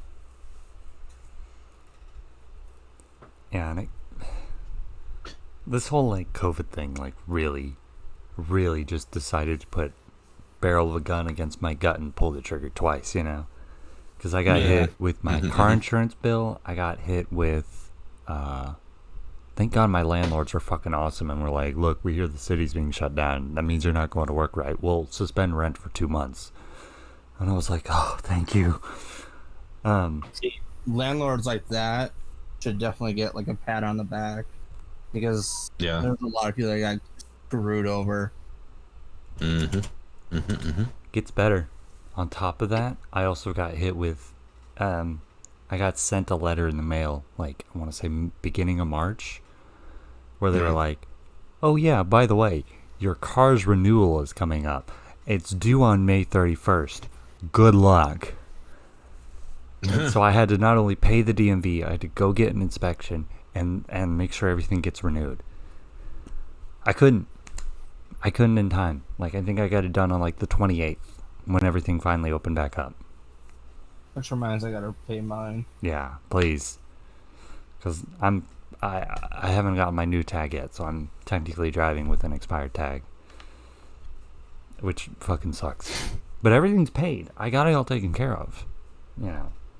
I just gotta wait for the new tag, which fucking sucks. And it's just crazy that they hit me with this. And I called them, I was like, "With this whole COVID thing, is there like an extension?" They were like, "No. You have time though. I'm sure it'll pass before your time runs out." You know, as I'm getting it done on the fucking 28th of May. Yeah, right. Good job, guys. Which is funny. You want to know the first outbreak here in my city? What's that? The fucking DMV. I'm not making that up. Wow. There's no way I was going to the DMV. Fuck that. Oh, wow. God. I hate my state. Can I say that? I hate the South. Fuck the South. Honestly, the North isn't much better because Wisconsin, our state Supreme Court, in their infinite wisdom, overturned our governor's safer at home order that was supposed to last until May 28th. Holy shit. Assuming he didn't. It was supposed to last till May 28th, assuming that he didn't extend it further, because I think it was originally planned for end of April, and then as end of April started creeping up, he was like, "Nah, we're not ready yet. We're going for end of May." Whoa. And the state Supreme Court decided that it was no longer constitutional in a 4-3 vote. And mind you, one of those 3 was actually one of our conservative Supreme Court justices who was like, "This is fucking stupid." Holy shit. Like when one of them breaks ranks and sides with the other party because they're like, "Nah, y'all are being stupid. It's gonna get worse if we do this." Like, but you know, "Oh no, you're hurting Wisconsin businesses. Wisconsin businesses need to reopen." Yeah, I know. Yeah, and I mean, not to say that there aren't small businesses hurting because of this, because I know there are. Definitely. There are plenty of small there's plenty of small businesses who applied for those, those government assistance funds and either got denied or they're like, oh yeah, you'll get your money. Okay, when? We don't know. Yeah, you'll get it. Yeah, but when? When it comes? Do you understand I have bills to pay, right? Like I can't tell the people that I owe money. I can't tell the people I owe money. Yeah, I'll pay you. When? When my government money comes, they're gonna go, okay, you know what? That's nice and all, but we would like our money like on time. Thanks. Well, the same thing happened. Well, I should say a similar thing happened with my boss, because like the moment that I knew that this was like extremely serious, like that I knew that everything was like really fucked, was before I was out of a job for a month, when my boss, like a week before then, came up to all of us and was like, hey, I hate to do this, but I need you to go file for unemployment. He's like, I'll try and expedite it as quickly as possible, but you need to file for unemployment, like ASAP. And I was like, holy shit. Like, that's when it set in. That's when it, like, really set in. Like, it was already kind of there, and I kind of knew how bad everything was, but that's when it, like, really hit me. Yeah, and for my work, we actually had to do that as well. We had to put, like, 3 people on furlough, and it's just like, oh, this shit's actually real. Fuck. Okay. Yeah, I mean, when it first started happening, I was listening to news reports on the drive into work every morning. So they're talking about, numbers increasing in, Italy or New York or LA or whatever. And I'm like, okay, well, major metro areas, not surprised, But then when they were like, oh, we have our first 2 confirmed cases in Wisconsin, I was like, oh, where at? And it was in like northwestern Wisconsin. So it's like, boonies, woodlands, near Minnesota. So it's like, oh, okay, I guess maybe some people were traveling or something, I don't know. And then it turned into 6 cases a couple of days later, and I was like, oh, that's not bad, I'm sure those people are being isolated and everything. And then like within a week, suddenly it was, we are up to 250 confirmed cases. I'm like, oh shit, Right. like that with and that was like within a week tops. We went from 6 cases to like 250 or something, and I was just like, oh. Yeah. Because I was being exposed to these numbers every morning, so I'm hearing like 6, 25, 43. I know, and it 80. just like grew out of nowhere. Oh, yeah. And I believe it went from like one day it was like 115 to all of a sudden the next day it was like 250, and that's when I was like, oh fuck. Yeah, and that's when from my area, it was just like, when I finally heard that my city had a confirmed case, which was like, oh, that's a little too close to home. Right. And then it's like, you still have to go to work. Yeah. No. Like, I'm thankful that I'm still able to work through all this, but at the same rate, I'm taking a huge ass risk doing that. And they just don't get that. They're like, oh yeah, you're essential. And I'm like, I am a glorified 7-Eleven. Please explain to me how I am essential. I sell snacks to travelers. Please, how am I essential? And my second job understood that I'm not essential. My whole like security work, they understand I'm not essential. They were like, we'll continue paying you, but don't expect it to be much. They were like, just tell us what your rent is, and we'll try our best to cover that. And because my rent is so low, they were like, oh, that's it? Okay. But they were like, we can only do that for like a month. And I was like, that's totally fine. That's all I need, And I still haven't gone to that job yet. I still haven't gone back to them. Yeah, with my work, the thing that was fucked up is like I work for a temp agency, right? And because in early February I fucked up my shoulder at the job that they had me at. I was on restricted duty, which meant that I basically couldn't do anything that they would have had me do for a while. So they were like, all right, well, your options are, you can either use worker comp and file through them to get, compensation for wages lost. Right. Or you can basically come to our office.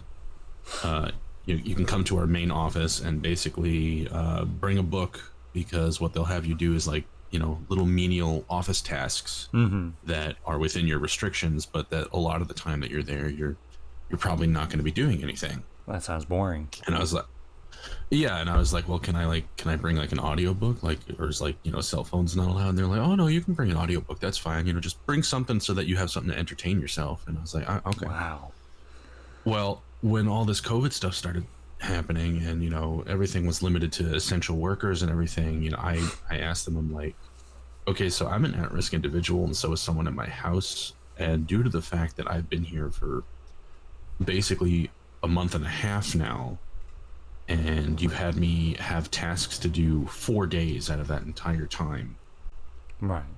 do you still need me to be coming in, or like am I listed as non-essential? And because I'm an employee of their company and their company was listed as essential because some of the clients they sent temps to were essential, they had me keep coming in, and literally they had me keep coming in and possibly risk infecting myself, because their office building is also shared with a local newspaper.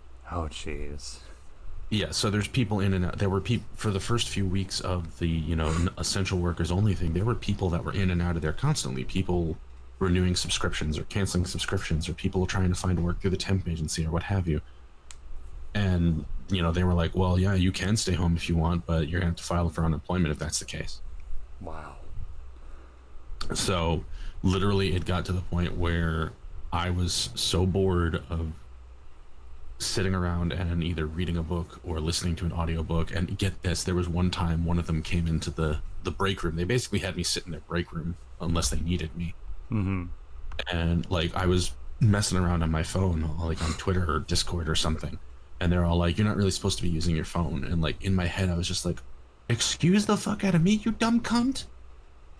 You pay me 8 hours a day to basically sit here and do nothing. Yeah. Like, it's not like you told me, hey, do this, and you found me fucking around on my phone. Right. Like, I have nothing to do. You're out of things to do. You're fine. What do you want to do? Yeah. Yeah, right? And so I was just like, oh, sorry. And then the moment she left the room, I took the phone back out because I was like, you stupid bitch.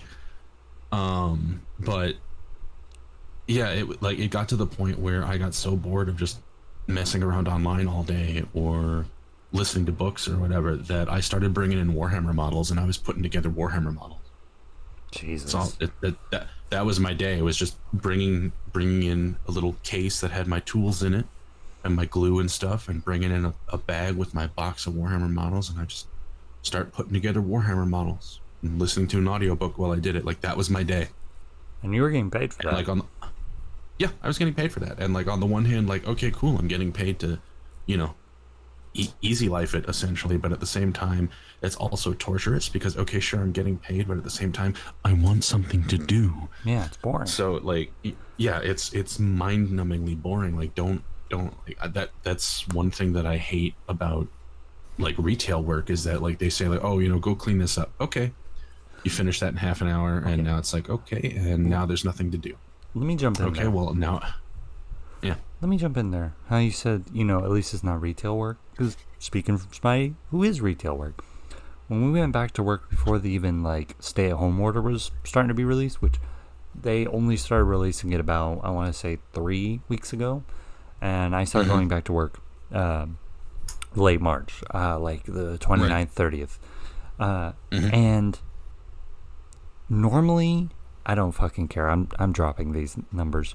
Normally, we'd bring in somewhere between $1,000 to $2,000 a day. We were bringing in only $100 a day, and I was there from almost, I want to say, 1 p.m. until almost 9 o'clock at night, and only bringing in close to $100. And that's not my sales. That's everyone's sales. Right. Yeah, that's the whole store. Yeah, that's and that would be torture for me to have to deal with that. And most of the time, that would usually be only like 2 or 3 customers. That's 2 or 3 customers for 8 hours. And they would have us to where there's two of us. Now, believe me, I became very good friends with my coworkers very quickly. But there's only so much we can do. Oh yeah, you can mop the floors, but we already mopped them. You can do the dishes. There's no dishes. Well, you could stock. We've already stocked. You can clean off the counters. They've been cleaned 4 times today. It's like, Right. what about dusting? Yeah, we've dusted everything, including turning off the lights and dusting the fans too. Well, you could clean the glass. It's already been cleaned. But I see fingerprints. Trust me. That's been put there within the past 5 minutes. You know, it's like our boss was legit getting on us for standing around. It's like, what do you want us to do? We've done everything. They're like, oh, you could start prepping for tomorrow. Like, it got so bad that night shift was starting to have to do morning shift's job on top of. So then morning shift would come in the next day, and guess what? They don't have anything to do. You know why? Because night shift already did it. You know? Right. And then night shift would do morning shift would then do night shift's work. Guess what? Night shift doesn't have anything to do. And it just turned into this cycle for weeks on end. Right. I'm sorry, I get mad about that because my boss is a fucking asshole. Doesn't get it. Yeah, it's dumb. No, I definitely get that because, I mean, Touch knows where knows where I work. It kind of got really shady when some of our big name customers didn't notify us of possible cases until weeks after, and then that was explaining why they were shutting down. It's like, No way. Really? oh yeah. I won't really drop the names because of reasons. Oh, I'm not either. But a big name, let's just say a big name marina manufacturer had a confirmed case in one of their plants. Wow. And that particular plant we only brought like packages to. We never even went in. We just shipped the packages to them. So it never would have affected us. And then one of the drivers who would go to the main area to drop off the parts started hearing rumors that the place that we normally go to, everyone was getting it as a rumor. Wow. Well, we didn't know that was a rumor until my supervisor's boss called the manufacturer to figure out what the shit was going on. They literally almost lost parts because of that rumor. Fucking hell. And then there was a few other customers who simply said, "Hey, don't deliver to us. Don't deliver us. We're good. We're good." Other ones were like months after. Like we didn't find out until March of one of them was like, "Yeah, we didn't know this until now, but we had a confirmed case." And what? It's like, how do you find out so late? right? Like, how is your HR working? It's not. And I will admit I was pissed off because that's how they were playing it out. But it's just, you know what? Whatever. Our company will screw you right back over. You want to play us that way? We won't give you parts. They'll screw you over more than it'll screw us. And yeah, we were making, I think like 20,000 a month, and it was like 20,000 or more. And it went down when we lost one of our other big name customers because they had confirmed cases. At least they were nice and respectful, and they actually told us and simply stopped shipping. We just this week started shipping back to them. So yeah, no, this whole freaking COVID-19 has It's definitely threw us off. I had one guy who works for the airport. Like I said before, I worked at the airport. This guy was working for the airport. He came up to me. He's not wearing any mask. He's not wearing any sort of protective gear. And I'm over here wearing a mask and trying to keep my distance from him. And at first I sparked up a conversation with him because I noticed his phone background had some like anime I was interested in. And I thought he'd be a genuinely cool dude. But then he starts going on this whole tangent about how locking down the country is going to destroy the economy. It's going to lead to unemployment. And I'm like, how could you be so fucking stupid? How? Like, who gives a shit about the economy? There are people who are dying from this disease. Well, yeah, well, people also die from the flu. Yes, but if we prevented the flu a lot earlier, we would have been able to avoid people dying so quickly. It's the same issue with COVID. If we can slow it down enough, we can prevent people from getting to the flu status. It doesn't matter if people are dying from the flu more. What matters is preventing it from getting that bad. That's what matters.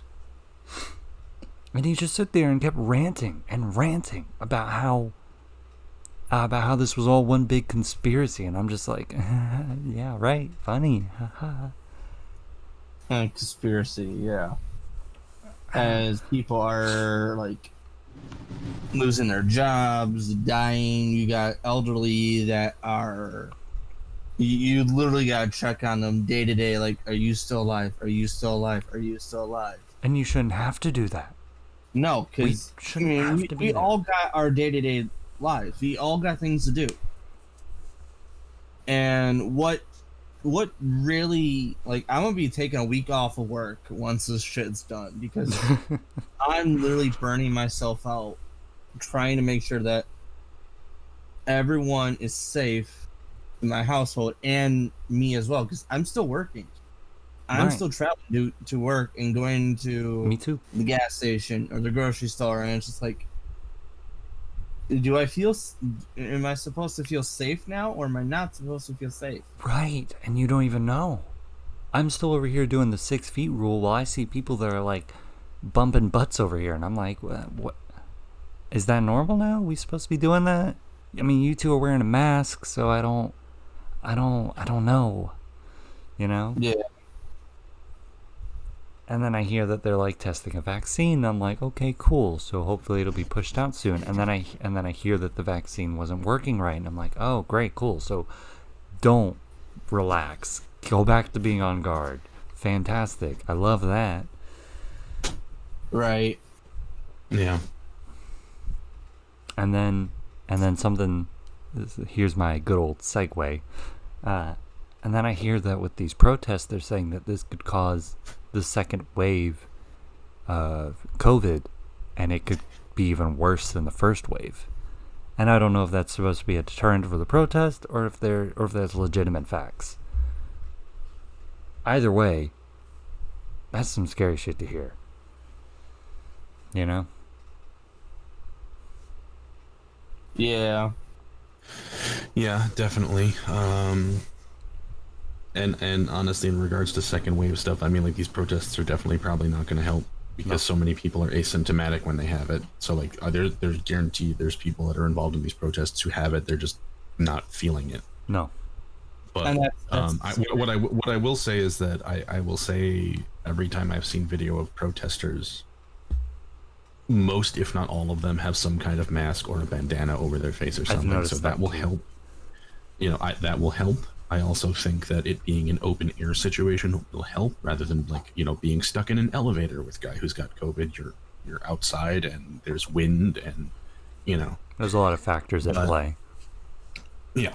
But if you look at what we did with the 1918 flu pandemic, we did the same fucking shit, where, you know, flu started spread like wildfire. Now, granted, of course, our medical technology and treatments and everything wasn't were not as where good they are back at. then. Yeah. However, what happened was we had wave one. You know, everyone's getting sick. A lot of people are dying, and then that started dipping down as people started, you know, isolating themselves and, you know, staying away from each other, etc. And then it, like, normalized. And then wave two happened, and it was like 2 or 3 times the severity of the initial wave, because everyone felt safe and everyone was like, oh, well, you know, there's no sick people around here, everyone's fine, everything's fine. Right. And that turned into it being even worse. And then there was a third wave, which was actually less severe than the first wave, because I think by that point most of the stupid people were dead, and also the people that weren't sick were fucking terrified of being sick. So I think what is probably going to happen, because while I can't speak for the rest of the world, I'm going to say it flatly, the vast majority of Americans, regardless of their politics, whether they're for Black Lives Matter or whether they're pro-Trump or pro-Biden or pro-Bernie Sanders, whatever. The vast majority of Americans are fucking stupid. Our education system is our education system is garbage, and most people just see something. They see something on Facebook or Fox News or CNN or whatever, and it's fact. They don't bother doing any research to see, like, okay, Fox News reported this. Do they have any bias? Are they omitting any facts? Are they altering any quotes? Nope. CNN reported this. Same thing. Where's the bias? Where's the proof? And or like, what happened with the 2016 elections, where people started sharing all these facts from both sides, and none of them were true, or they were skewed out of context. But everyone was just like, oh well, it's on Facebook, so it's got to be fucking true. And it seemed like a lot of it was just them just trying to be like, yeah, we want our guy to win. We want our guy to win. So what we're going to do is we're going to try and make our guy look good. And it's like, you're not making your guy look good. You're making your guy look like he's some kind of god above heaven, Yeah. That's not good. That's perfect, and no human is perfect. That's why I really enjoyed seeing a lot of like the third party candidates, because whenever some like bad news came out about them, they didn't just like come out on the news and be like, I'm sorry. They'd be like, yeah, that was me in the past. I did that was wrong, but this is me now. Let me show you now. Right. And like, that's part of the reason I was bringing up people being stupid, is there's so many dumb motherfuckers out there that even if they are wearing masks, their nose is exposed, or it's like on their chin, and it's like, you stupid fuck. Like, I have massive. I'm at the point where I want to start going up to people and being like, let me ask you a question. If that was a gas mask on your face, if it was in that position, do you think it would be working? And if they go, what? No, then I'll be like, well, then you should fix that. Okay. I have to preface this, because even though I'm a Star Wars guy, somebody was like sharing a bunch of photos of Harrison Ford out in the public, and he had his nose open, and I'm like, you're over here being a pretty smart guy when it comes to these newer Star Wars movies with the way you're handling all the drama, but you don't know how to put on a mask? Are you kidding me? Right. Are you kidding me? Or you have like one lady who decided, I'm gonna wear a mask, but because I can't breathe in it, I'm gonna cut a hole in the middle. Yeah, I saw that video. Yeah, I saw that. Oh my god. How does that work? How does that prevent you? Yeah, and like, the thing is that, and this is why I say that there's a lot of dumb motherfuckers in this country, because they don't understand basic science. No. There are, like, you could straight up fucking call your own personal doctor. You don't want to believe what the CDC says? Call your doctor. Presumably you trust your doctor because you let them treat you for medical issues and prescribe your medications. Right.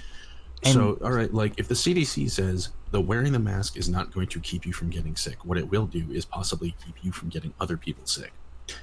And if you can't understand that, or if you think it's unconstitutional that you can't go into a store because the store says, whoa, you're barefaced, you're not coming in here. Yes, thank you. Like, if that bothers you, then I'm sorry, you're a dumb motherfucker. You are a dumb motherfucker who doesn't understand basic science, and honestly, in my opinion, you should be sterilized, because you should not be allowed to raise and educate children if you're that fucking stupid. Goddamn.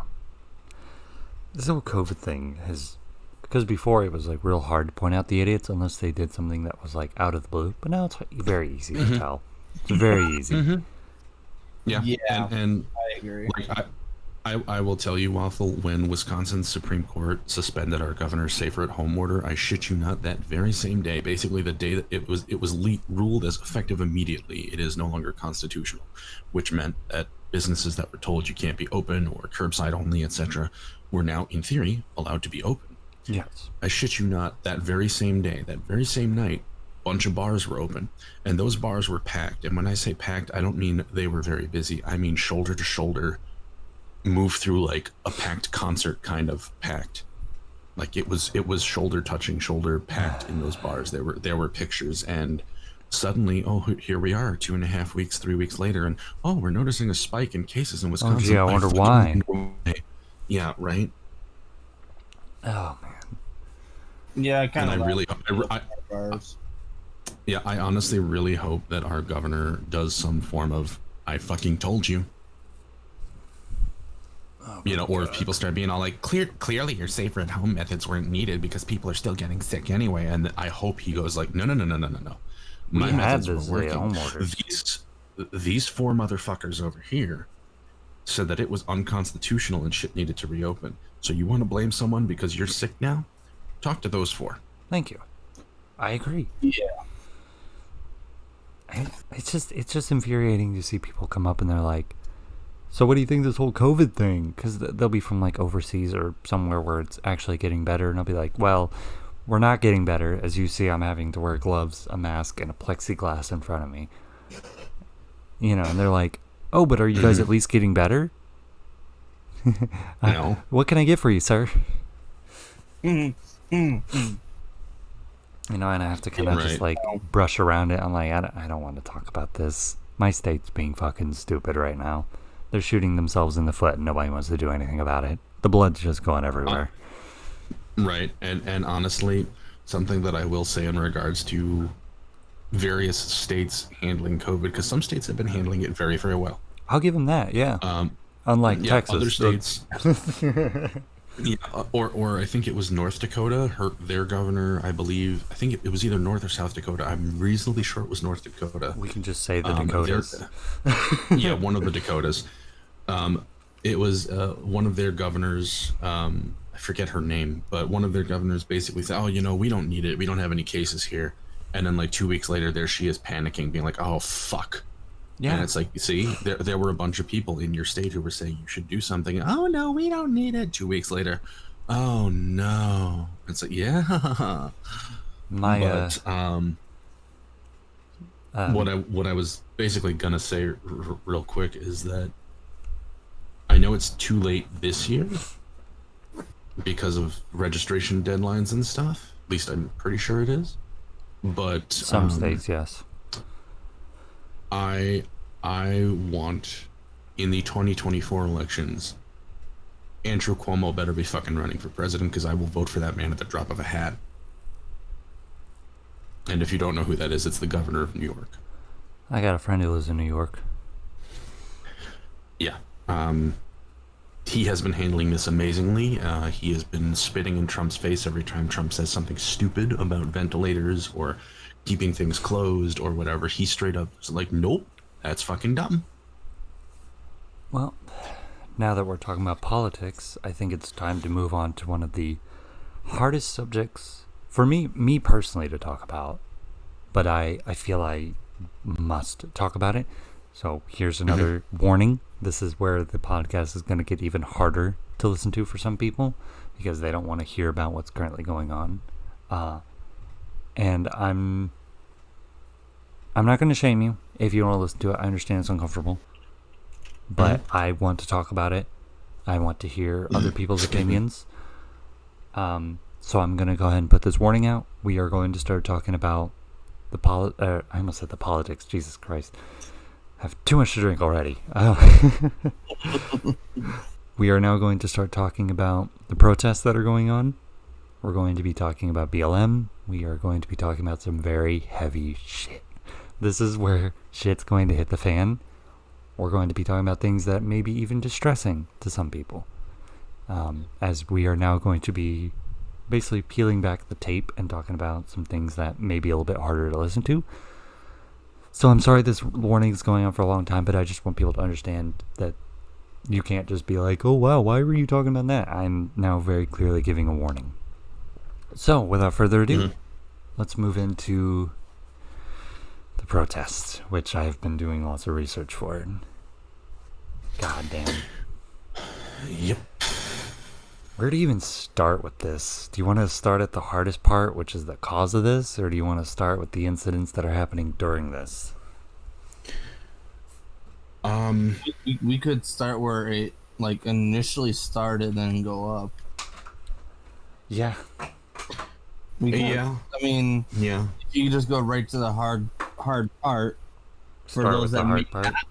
For those that may not know what's going on or don't even know what started it, they're gonna be probably confused. So I'll do an unbiased TLDR for anyone that's curious, and then we'll go deep into it.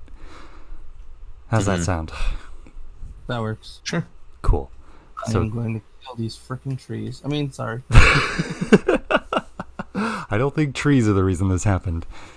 No. And for those that don't know what I'm currently doing, I'm just playing my farm simulator. So. Gotcha. Playing something relaxing while talking about something stressful, it balances it out. Yeah, I mean, unless the trees get in my way, then yeah, sure. Yeah. Alright, so here's the TLDR. I don't remember exact dates or locations, but someone can interject here and give me exact dates or locations. Or at least... I want to say, wasn't it like New York or something where they happened? If we're talking about George Floyd, that was in Minneapolis. Okay, so in Minneapolis, there was a guy named George Floyd who was, at least from the video I saw, it started off with him being detained. He was already handcuffed. He was on the ground. And there was a cop who had his knee and full body weight on George Floyd, which proceeded to press down onto said man's neck. And that officer, whose name is currently slipping my mind, ended up killing him. There were four other officers, there were four officers in total, and three of them didn't do anything.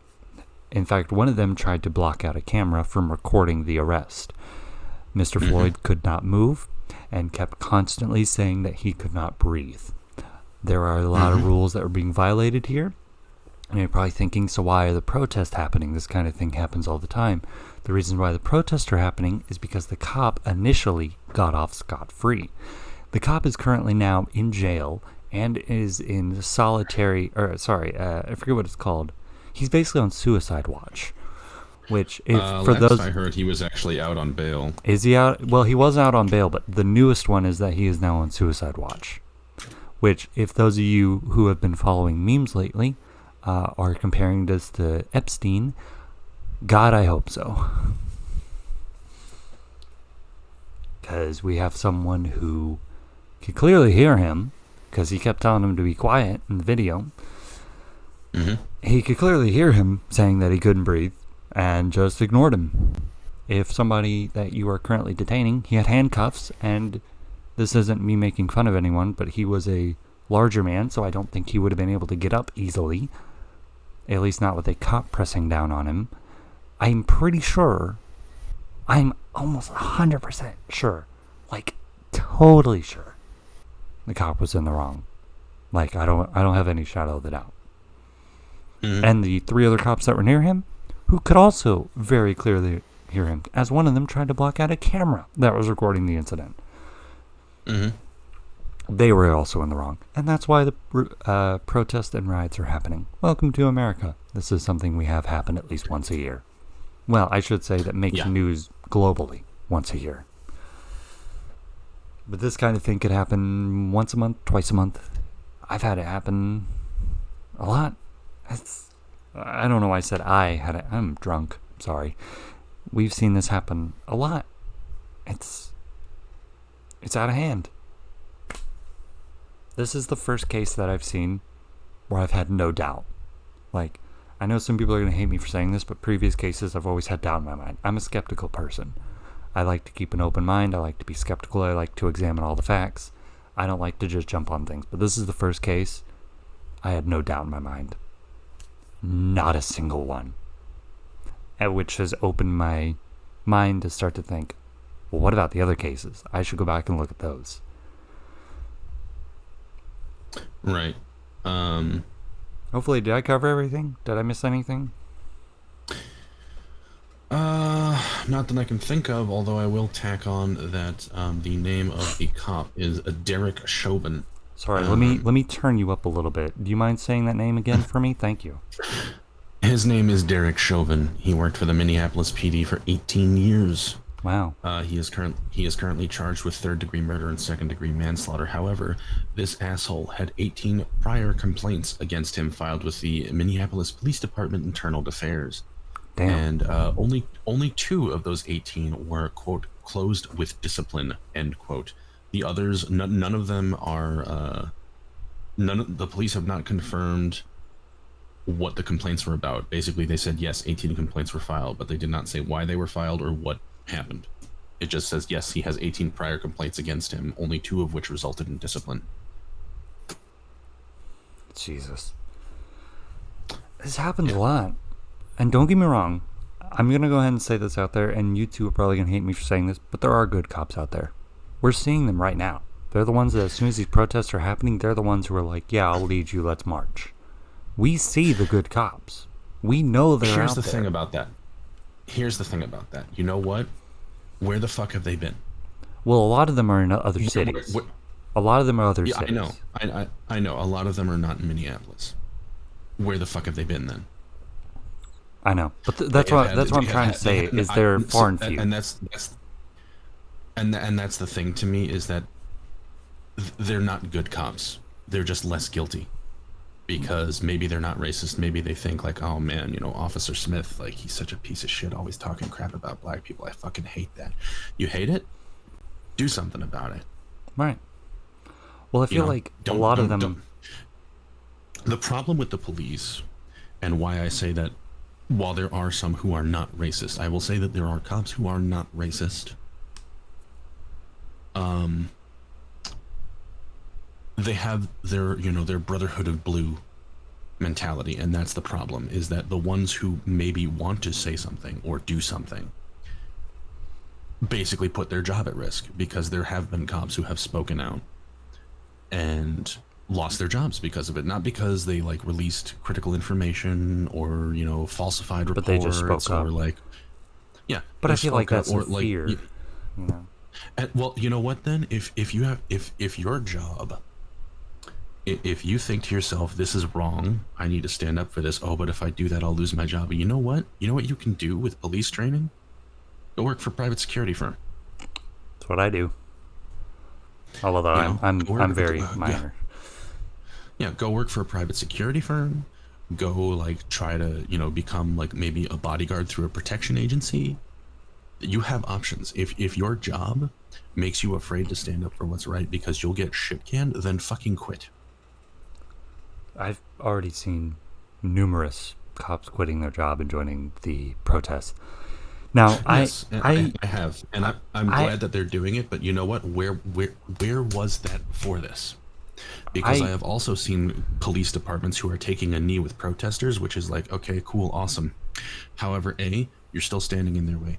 B, some of those groups of cops that are taking a knee are doing it as a publicity stunt, because there are documented instances of a police department, like dozens of officers kneeling down in front of protesters. Protesters get all like, hell yeah, protest is peaceful, no one's smashing anything, you know, no one's throwing things at the cops, everything's fine.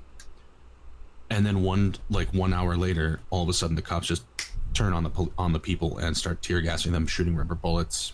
Yeah, no, So they're doing it for publicity, because they want the media to be like, oh, look at the insert city name here, police department. They're standing with the protesters 1 hour later, and it's gas time. I gotta go ahead and say this, because again, probably gonna get hate for this. I don't fucking care. I believe that both sides are handling shit wrong. The people who are out here looting and destroying like residential areas, fuck you, seriously. That is fucking awful. But then I also want to turn it to the police out there who are currently shooting rubber bullets a waist and above. Fuck you to the people who are firing off tear gas, which, by the way, is actually banned in so many different countries against citizens, civilians. I believe, if I remember correctly, the Geneva Convention also bans it as a weapon of war, but apparently it's okay to use against general populace here in America. It's because it's the form of tear gas. It's a different form of tear gas. That's why it's allowed. It's literally a loophole. That's the only reason it's allowed, is because it's a loophole. But yeah, no. So the police who are firing off tear gas and rubber bullets at people, including reporters. I've seen reporters who are getting shot in the face with rubber bullets. You can go fuck yourself. I don't give a shit who you are. Mm-hmm. Go fuck yourself. Mm-hmm. I watched a reporter take a rubber bullet that was probably like the size of my finger with the thickness of probably my hand to the face. It put a fucking hole in her head.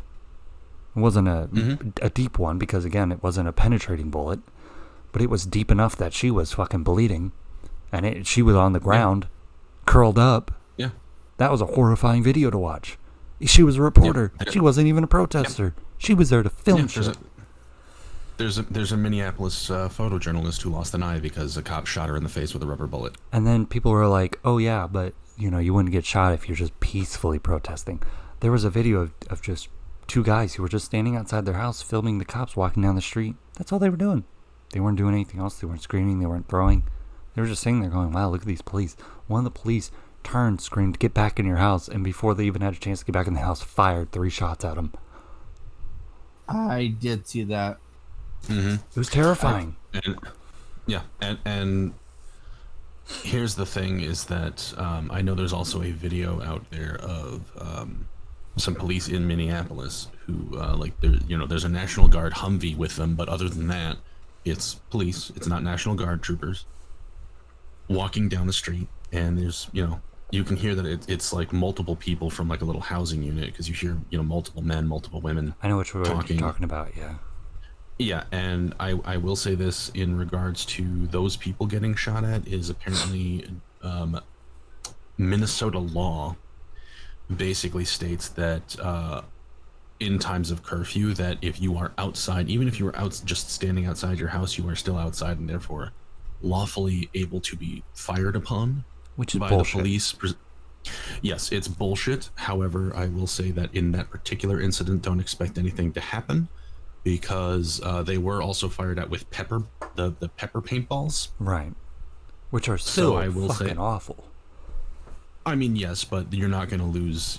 There's I suppose if you got shot right in the eye, I suppose you could lose an eye. But I mean, paintballers deal with that all the time. Yeah. So I will say that in that particular incident, don't expect anything to happen. But there are also incidents. I saw a video of a white man who stepped forward, like away from the protest crowd. He didn't have anything in his hands, no weapons or anything. He just stepped forward, but he was still a good, I would say, 10 to 12 feet away from the police line. So he was clearly, and he stopped.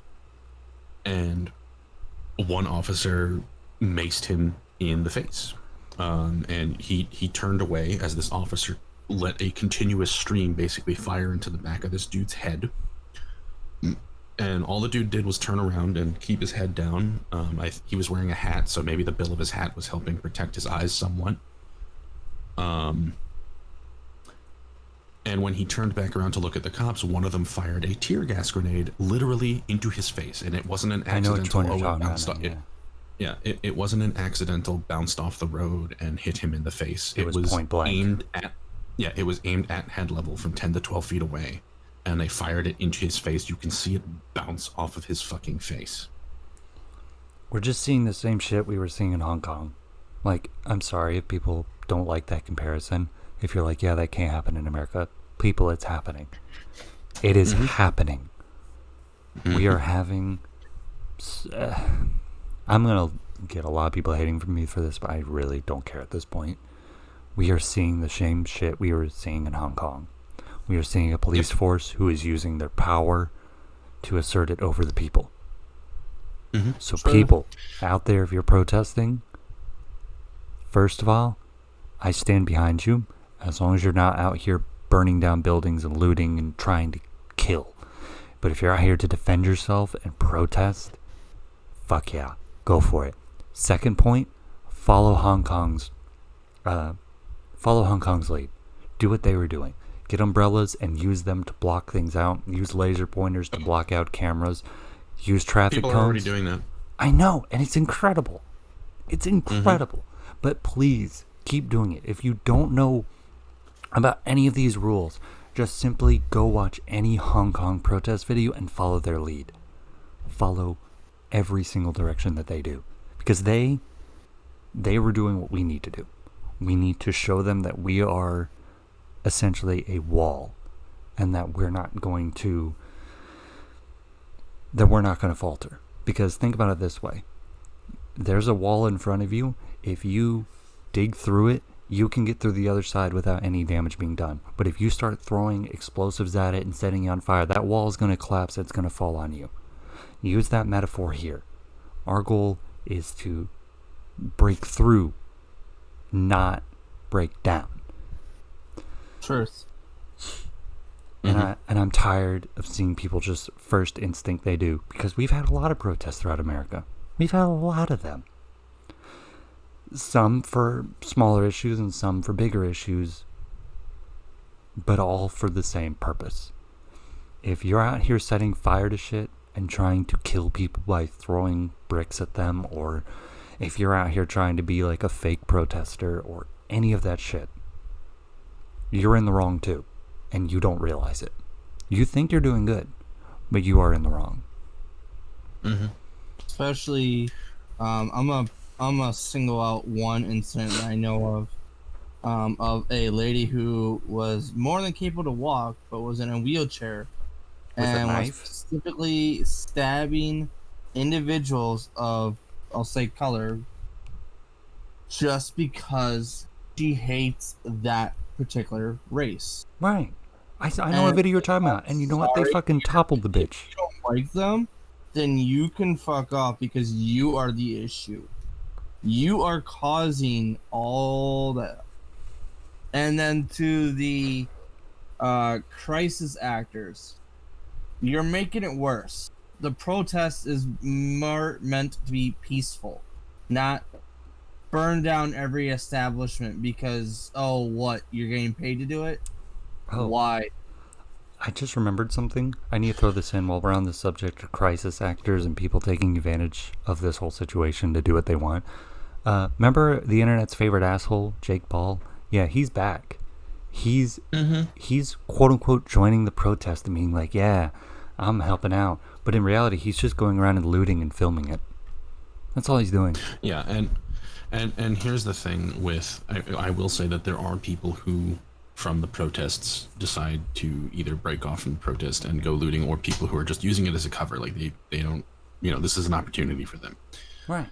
However, I will also say in the case of a lot of the violations, be that, stealing things or spray painting buildings or smashing windows or what have you, a lot of that is also being perpetrated by the groups who are also trying to pretend to be Antifa.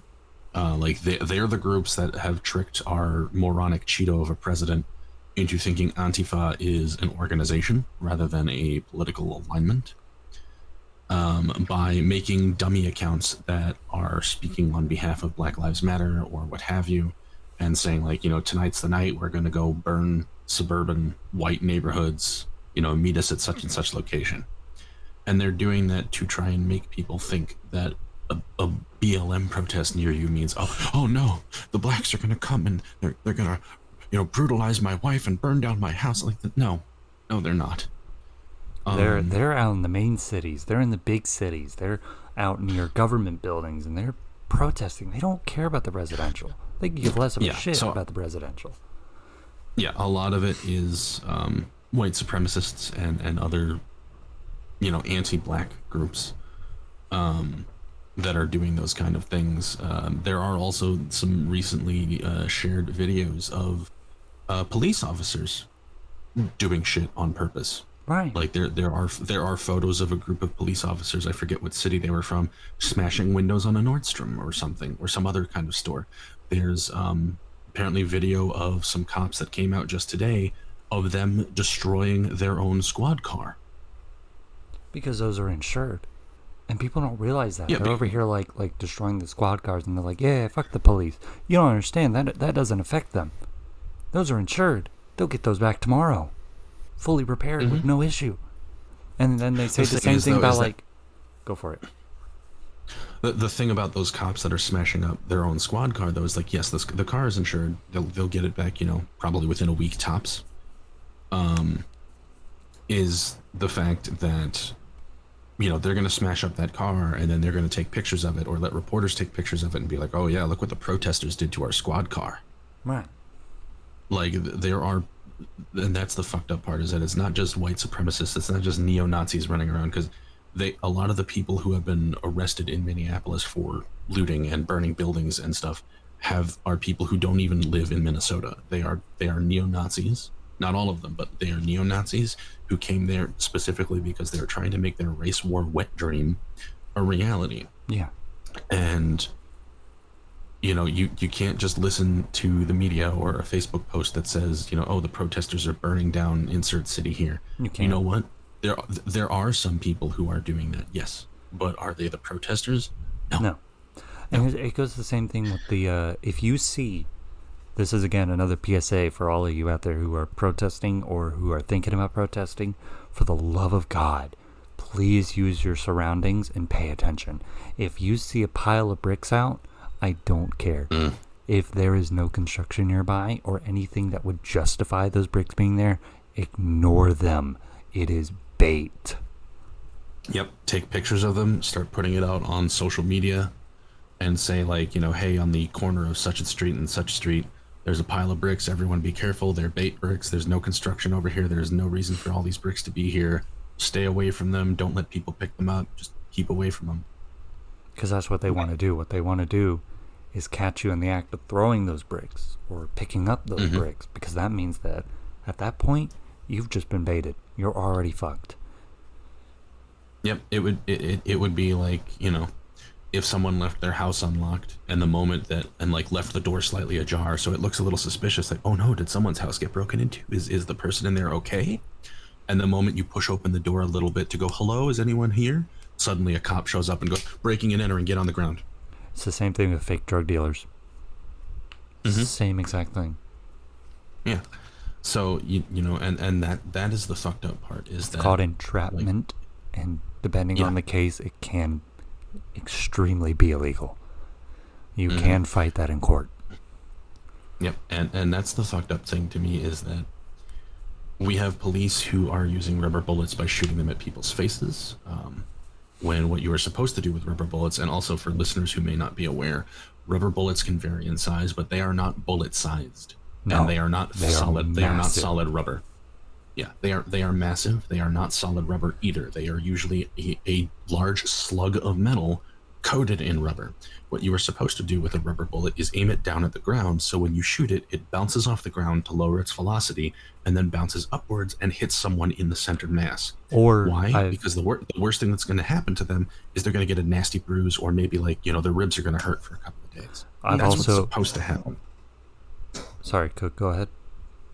And I'll add to that, because since I'm not trying to toot the horn or anything, but since I have taken a criminal justice degree to get it and everything, I did get to see what a rubber bullet looks like in person. Yes, I would agree to everything to that. And they're not even meant to be used as like real ammo. They're just there for a stun purpose, and that's it. I want people to do this right now. I want you to look at a water bottle, and I want you to take about, I want to say about an inch, maybe a little bit more, off the top of that water bottle.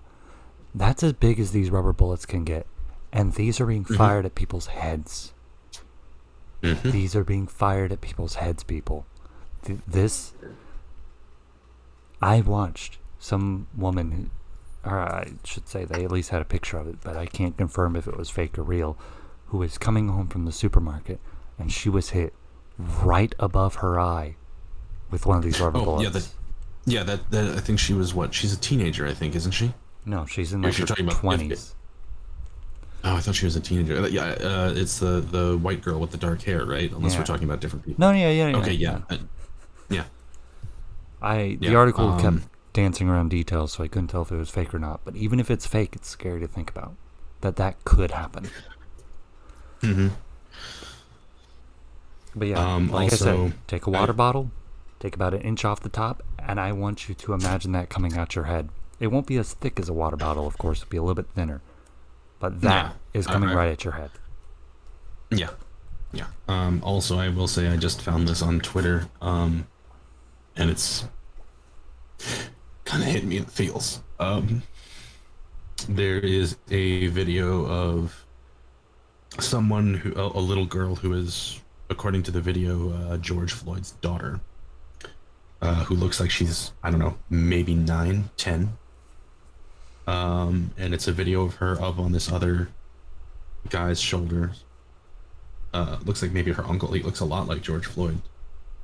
But It's a video of her saying, "Daddy changed the world." It's a scary thing to think about.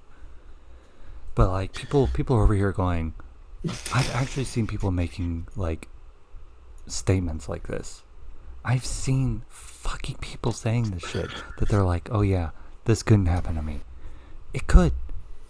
It very well could. It could happen to your kids. It could happen to you. It could happen to your parents. You could literally be going home and, oh shit, there's now a cop around that corner. Now you're lumped in with the protester because they don't know the difference. It's not like protester out here like, yeah, we're all going to wear bright orange today. You know? They're going to go dressing out in their normal clothes when they go, and there you are. And now you're currently being lumped in with the protester. They're going to start asking what you're doing, and they're going to assume that everything you're saying is a lie. Mm-hmm. And next thing you know, now you're being pepper sprayed. Now you're being shot with a rubber bullet. And there's nothing you can do about it. Mm-hmm. And that's the sad part. Yeah. And honestly, the reason that I brought up that little "Daddy changed the world" moment is because, honestly, that has to be the most beautiful way I've ever seen for a child to look at losing a parent. Like like your dad's gone, but you're looking at it as because your dad is gone, things are changing. And hopefully for the best. Thank you. I mean, Mm-hmm. Yeah. It's stressful. Mm-hmm. Because, you know, and then I turn to like, oh yeah, what can I do? I can't do anything. I'm on the other side of the country. No, you can. You can very well help out. There are tons and tons of places where you can donate to, even if it's like $10, $5, $1, even if it's something that you can just throw out. That means that money went towards helping out someone's bail. Because some of these people are just being arrested for no reason. There are people who are following the guidelines of protests. They're not moving. They're just sitting there. You know what? They're being arrested. You want to know what the worst part is? It's because of either of these crisis actors, like Cookin was pointing out, or because of some asshole who's taking advantage of the situation. So it goes from being a peaceful protest to an aggressive one in a matter of seconds because someone took advantage of the situation. What people don't understand is people are so quick to point fingers at the other side that they don't realize that there's shit on their side too. The cops are so willing to point at the protesters are so willing to point at the cops, but both of them don't realize that they have problems. And like I said, I'm probably going to get hate for saying that. But I don't care. People need to understand that if you want change, you have to make sure that everyone is trying to make change. Because the one moment you have someone like fucking Jake Paul trying to ruin the protest and disgrace what you're fighting for, your whole cause goes out the window. But cops, turn it around. Same thing. The moment that you have a cop who's out here disobeying the manual, you want to tell me his life was in danger? He had 3 other cops nearby, and he had his knee on someone's throat, and you're telling me he felt threatened? That's what you want to tell me? That's a load of shit. That's what people are telling me. That the only reason why he did that is because he felt threatened. What kind of world do you live in? That is the most bullshit thing I've ever heard. I would like to interject. I would like to add a little bit as for like the training aspect for cops. They are trained to necessarily stop the target or stop the threat. That's it. Once they stop the threat, it's figure out what's going on. Clearly in that video, it is more than what he just did. He did more than just stop the threat. He killed the threat. Yeah. And didn't even investigate what was going on.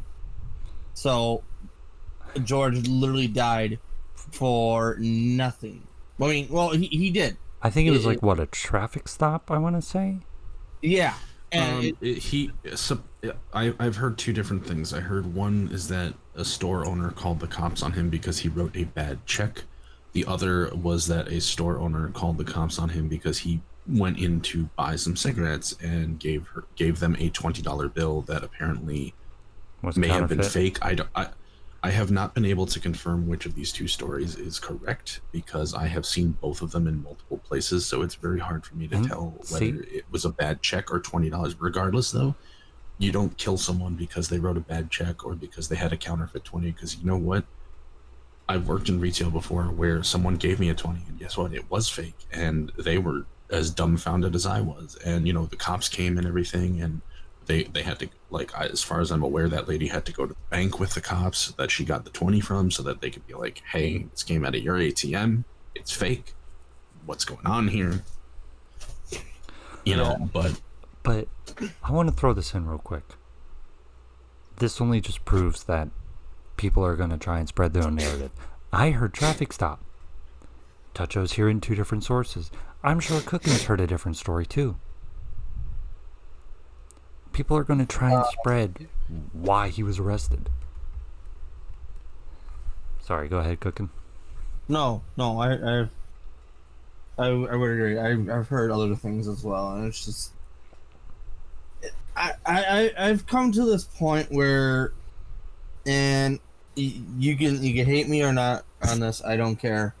But the media that's out there, that's on the news, I don't trust them because I feel like they rather spread misinformation. Yeah, and aid the chaos more than help the chaos. Well, that's how the media's always been, though. Well, that's the fucking bullshit. Yeah, and some sites, they might be telling the truth. But I advise everyone to do your homework. Understand both sides. Like, from my point, I'd rather learn both sides and then get my own conclusion. Right. Than learn from one side and spread nothing but hate from that side, not knowing, hey, maybe it's different from that side. Maybe if you get both sides information, you get a full picture. Like, we all know different things of, maybe it was a bad check, maybe it was a traffic stop. We don't know because we all weren't there. But if we would get the full facts, the true story, the body cam image, because I know all departments have one, if we would get the actual footage from the officer's body cam. Unless he had it off. Sorry. Oh yeah, they probably deleted it. And honestly, that's why in this situation, I am someone, like, in the past I have been someone where I've been like, yeah, there's a bunch of assholes who are cops, but you know what, there's also people who aren't that bad who are cops. However, now we're getting the police are inciting riots. The police are the ones who start violence over and over again in city after city with these protests, where the protests are entirely peaceful, and sometimes it's after curfew, sometimes it's before curfew. The police are the ones instigating shit. They want people to get violent so that they can arrest them, so that they can shut this shit down. But now there's also the fact that more and more we are seeing reports of bad things happening at protests, like cops being brutal, and no body cams are on. They're turning off their body cams. That's the problem right now. That's why I say, in this situation, at this point in time, unless they are turning in their badges, you're not a good cop. If you are going out on the street and taking part in this to any degree, you are not a good cop. And you should be ashamed of yourself, because you are part of a system that is causing this. Even if your department doesn't instigate a riot, you know what? I bet you would stand in solidarity if one of those officers from a department was in trouble. Yeah. Even if it's not your department, you'd be like, oh, well, that guy's a fellow cop. I got to stand beside him. Well, if that's the case, turn in your fucking badge. You're a disgusting human being. Agreed. I agree. Because every officer who has gone through the rigorous training of just normal college degree, then the actual academy, have all sworn an oath to protect the law as much as they can and serve the citizens. The second they turn that body cam off, or they're planning nefarious intent, rule, they avoided their own oath. Like, I've seen the oath, and someone who didn't go into that field. Yeah. No, there's too many bad cops they're like, oh, well, I don't feel like following the law today, so oops. Can we also mention quotas? How so many cops have like fucking quotas, and a lot of cops I've seen have spoken out against the quotas and been like, these are fucking bullshit, I'm not gonna do these. fuck these. But then other cops are like, yeah, hell yeah, I'll do that. If it makes me more money, hell yeah.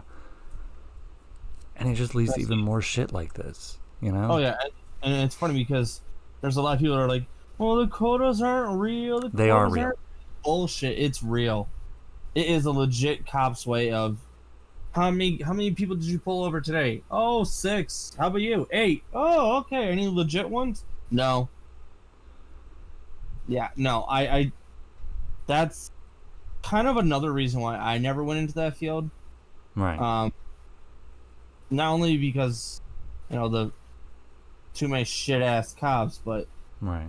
I know from during the time when those who are going into that field, there was way too much negative things going on with the views of cops, which even now shows even harder, because now you really see the light of who they are.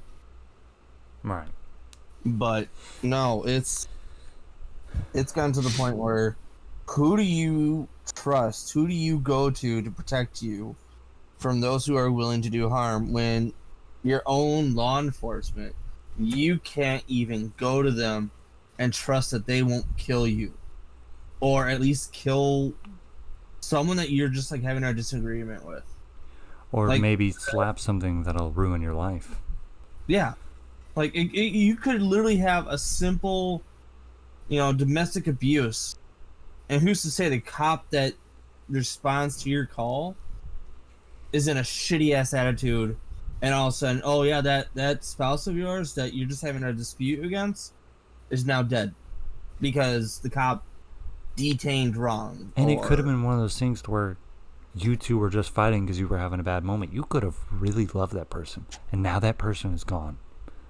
Yep. There's nothing you can do about it. It happened. And now you're just stuck there.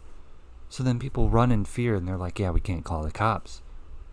Look, again, going to be controversial here, because I'm being controversial on both sides here. We should be able to trust the cops, but we can't. We can't, because shit like this keeps happening. Yeah. Mm-hmm. We're supposed to. Yeah. Their job is to be there for when we need someone to stand up for us, for when we need someone to help us, for when we need someone to protect us. And how can it be? Think about it this way, everyone. Think about it if one day we finally got our own real-world Superman. He's out here. He's unstoppable. He's stopping the bad guys. He's got a really good reputation. And then one day he starts killing people just for fun. And then he keeps doing it. And then he keeps doing it. And then he keeps doing it. And now that person that you've looked up to, the person who you thought was there to protect you, is now killing people. It could have been someone you cared about. Could have been someone your friend liked. Could have been anyone. What are you going to do about it? Yep. And I will throw in that, when I was little, one of the first things that I learned from my parents, from my school, was that, if I am in danger, like if someone's trying to break into my house, Call 911. I'm supposed to call 911, and I'm supposed to ask for the police, because the police are going to come and they're going to save me, and they're going to make sure that I'm safe. I am told that if ever I see some sort of crime going on, I should call the police, because the police are there to keep everybody safe and happy, and to keep people from doing bad things. Can I be honest? And then, yeah. It scares me. It really does. Because even before this, like, if I was driving around in my car and say I had a friend who was not white in the car, if I got pulled over, you're damn right, part of me would be worried that something's going to happen to that friend. Even like, what would I expect to happen to me? Well, because I have a non-white person in the car, maybe they're going to ask me to step out of the car. They're going to ask to search the car. They're going to frisk me. That's probably it. Maybe they'll cuff me for a moment while they frisk me, and then that'll be it. What's going to happen to the black or brown person that I'm with? Oh, who knows? Who knows? It's a gamble. You could get a racist cop who's like, yeah, this is my chance. And they could have, like, for those cops that plant stuff, who knows? Mm-hmm. They might have their own stash on them, and they're trying to get rid of it because, oh, well, they're doing, drug testing today at the department, and anyone caught with this will be fired. Well, now that officer is worried about his job, so the first, arrest, pull over, whatever, he instantly goes, "Well, this person has this weed. Yeah, it was in this glove compartment. That's That's my car. No, I never had that. Boom, too late." that's another thing. Because everyone always thinks that, like, whenever they do, like, a plant, that it's always just, like, the police department, like, yeah, we got a quota, we need you to arrest 18 drug dealers or some shit. A lot of the time, it's literally just the officer's own stash. Like, the officer had a little bit of cocaine from the Friday night. He's like, shit, I left this in my cop pants. And then suddenly now he's planning it on someone's car. It doesn't even matter, like, who they are. It could just be some random person. They're like, oh, shit, I forgot about this. I'll just toss it on them. They'll believe it's him. He looks like a crackhead. Yeah, and like you said, Touch, your Hispanic or whatever race friend who's not white, who could be in the car, who you know him since childhood, that he's a great guy, doesn't do drugs, and all of a sudden this shit ass cop comes around and, wow, look at that, he has a bag of weed on him. Damn. Right. And in our state, as of still, weed is still technically illegal, so bam, he's already done. And it's like, no, there's it's stupid. The whole phrase "watch the cops" is true. You should. Watch the cops, make sure that they are doing what they're supposed to, because you never know that, hey, that Joe Schmo officer, yeah, he's a shitty son of a bitch. Here's the best part, and this part, in some states, is not illegal, so I recommend this to everyone. If you're about to be pulled over, move as quick as you can. Pull out your phone, set it up in a place the cop can't see it, and set it to record. I guarantee you will not regret it, because if something happens, you've got that camera to record the whole thing. And there's a lot of states where it is not illegal to do that, no matter what a cop tells you. They're just trying to cover their ass. And also, body cams, I want to throw out this fun little fact. When body cams are on and recording, you'll see a red light. Some I've seen have the blue or white light, but there will be a light that's on. Look for that light. If that light is not on, you can call that cop out. Get their name, get their badge number, call them out. I believe there's even like a shutter on them, if I'm not mistaken. Some of them have it. Depends on the model. Yeah. Some of them. I will also state, in regards to badge numbers, just make sure, look at their badge and memorize that number. Do not say the words, "What is your badge number?" Because a lot of times they'll give you a bad one. Yeah, either that, or if they know that they're fucking up and that they're going to get in trouble, their hand is going to go boop right over their chest. I want you to be aware that New York City Police Department officers are, quote unquote, wearing black bands of mourning over their badges. You want to know what those black bands cover? Their badge. Their badge number. Yeah, as I say, most of the uniforms probably have something like that. That's built to do it. I will also state that if you look at the FBI's Twitter, the FBI has been actively asking people for video evidence of people violating constitutional rights and laws, aka they basically called out and said, if you have evidence of cops doing things that they are not supposed to, give it to us. They didn't say specifically police, they said evidence of people violating constitutional rights. Anyone. Because I mean, I'm sure there's some non-cops doing things too, of course, like the looting. Right. But here's the best part that everyone needs to realize is you can report cops. You can do it. And if your evidence is solid enough, you won't even need a lawyer. That's why I was saying record, badge numbers, everything. If you have all that information, you lay it out in front of their supervisor will have no choice. What, you think they want another protest in their city? They'll fire that cop, let him go. No problem. Yeah, and I will also say, if you are about to be arrested by a cop, whether it's because you're protesting or you got pulled over and suddenly there's magically drugs in your car or whatever, if you are about to be arrested for a cop by a cop for any reason that is anything other than you actually broke a law, say nothing. Do not let them bait you into answering any questions or making any statements. If they ask you anything, if they say anything, all you need to say is, I want a lawyer, I want a lawyer, I want a lawyer, I want a lawyer. And you make damn sure that when you get to the station, you get to use your one free local phone call. You call whoever you have to, whether it's your parents to say, "Mom, Dad, I need a lawyer," whether it's you happen to know a lawyer's number. Let me jump in there, you know. Toucho. Here's the best part about our little legal system is we have this lovely little thing that I feel like enough people don't use. You can get a lawyer for free. You can get one. Yeah, there are some law firms that have free lawyers. I will also add that if you feel like the cop is dirty, you can easily just go, "I plead the fifth," and stop talking. Yep. And the cop will have no choice but to just go, "Okay," and then continue with his arrest. Now you should also make sure that he's read you your rights, because I also want to throw out this little fact. People will think, thanks to TV and media, that they'll just let you go if they haven't read you your Miranda rights. No, they'll still arrest you. You'll still be arrested. They're not just going to let you go if they forget to read you your rights. You'll still go through the entire legal process.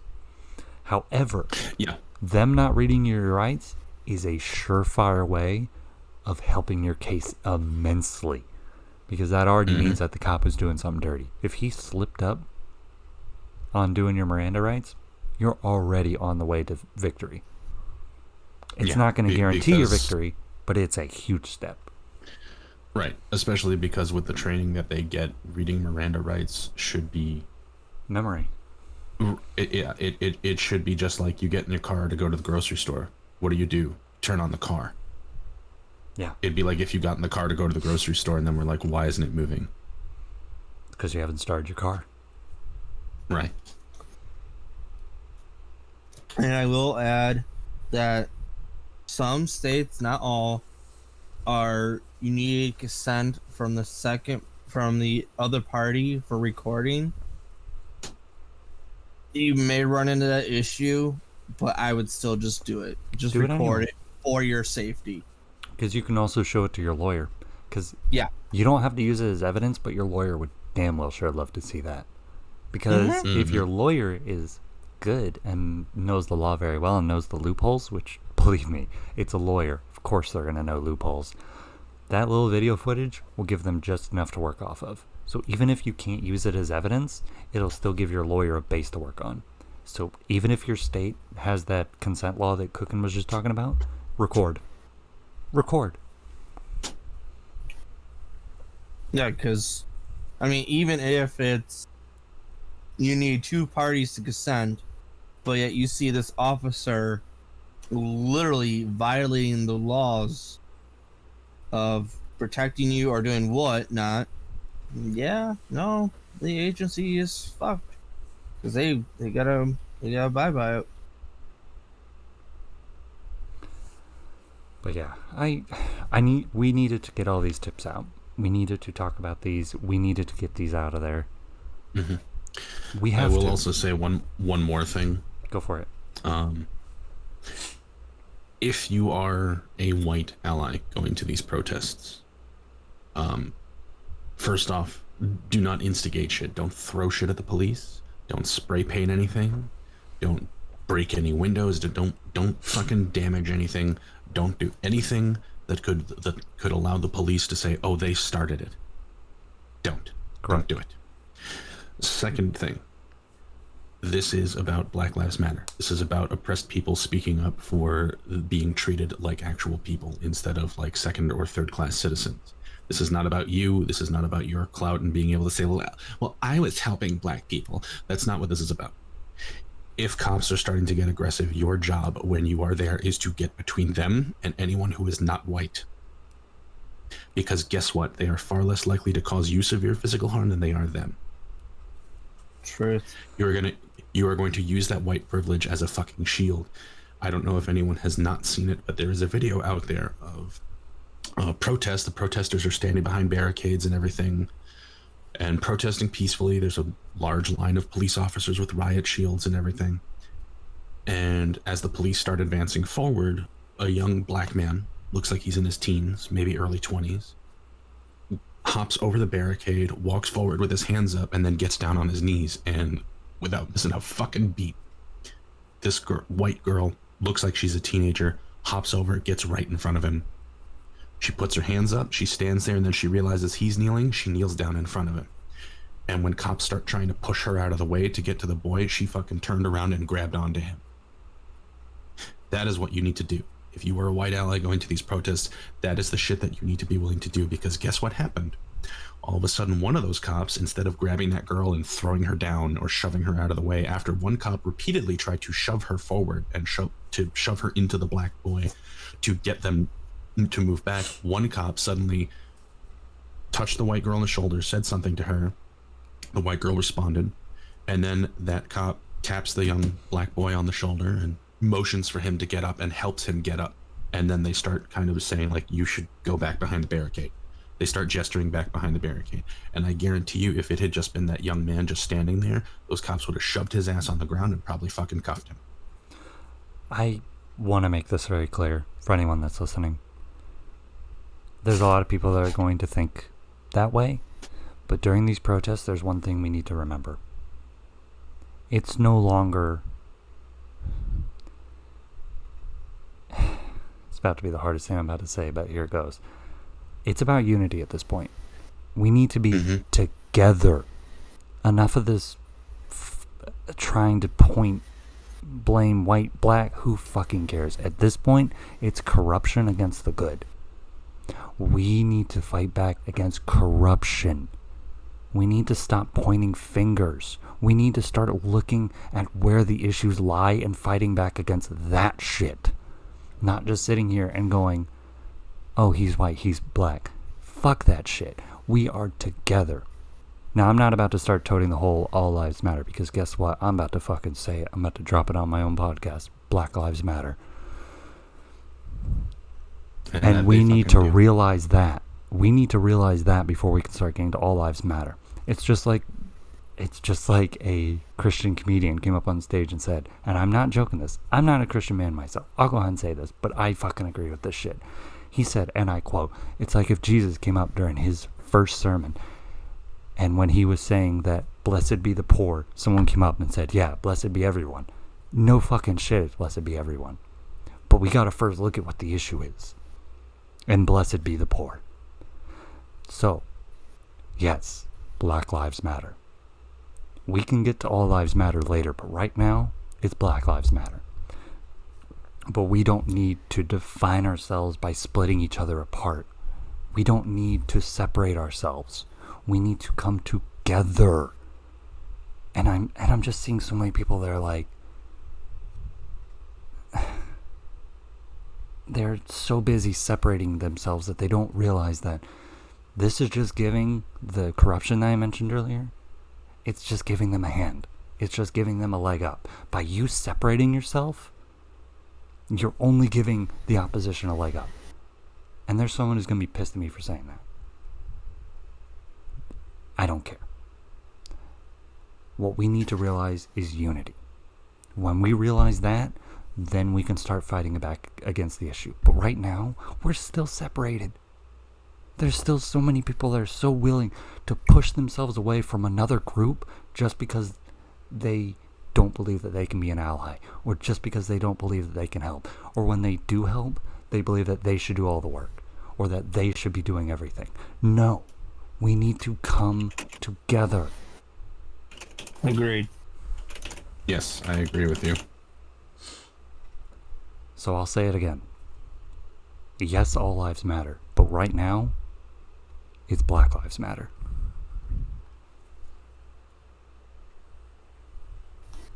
That's all. I'm done ranting. I'm already heated as fuck.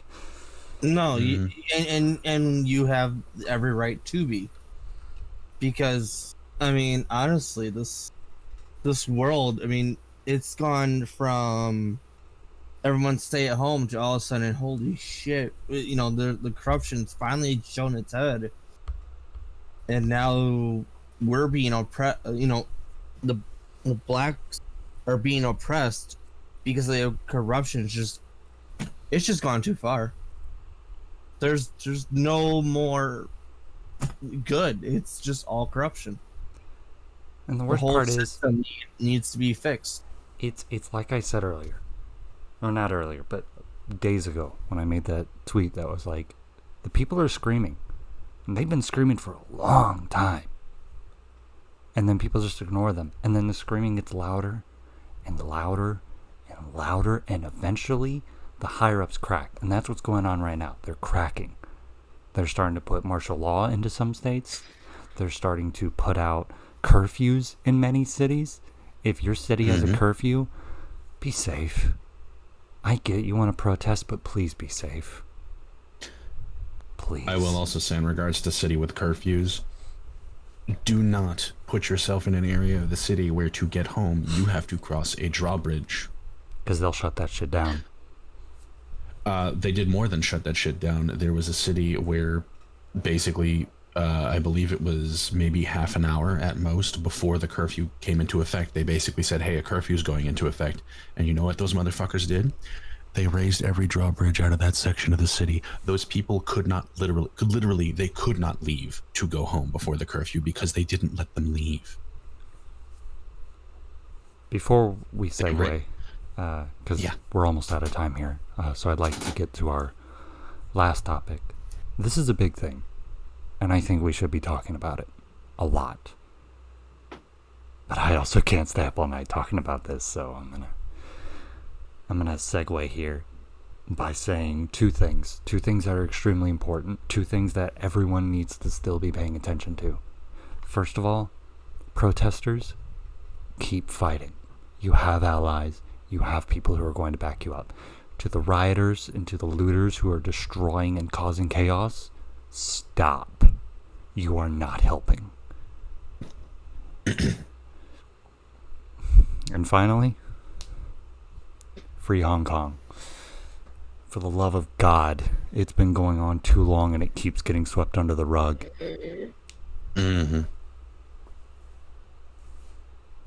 Why? Why does this keep happening?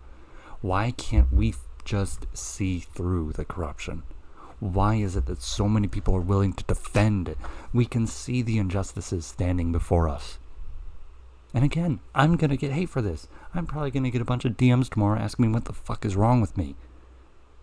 But we need to understand that we are starting to see unjust things. People are being fired upon. People are having curfews put in place for protests that have been peaceful for so long. And you want to fire tear gas onto these peaceful protesters. There are people who are just laying down, and the only thing they're doing is holding up signs and saying, I can't breathe. And they are being fired upon. The people who are standing out in the street marching in a straight line are being fired upon. And you want to tell me that this is fair, that this is constitutional? I want you to show me where this says it is constitutional. Because this looks like injustice. They are protesting. They have every right to protest. Or should the bad eggs who are using this protest as a cover to do crime be arrested? Yes. Wholeheartedly. Should those who are protesting be arrested? No. They have every right. Let them protest. Let them go out. Let them be heard. And to the states that to the cities who are putting out martial law, you're only making it worse. You're only making it worse.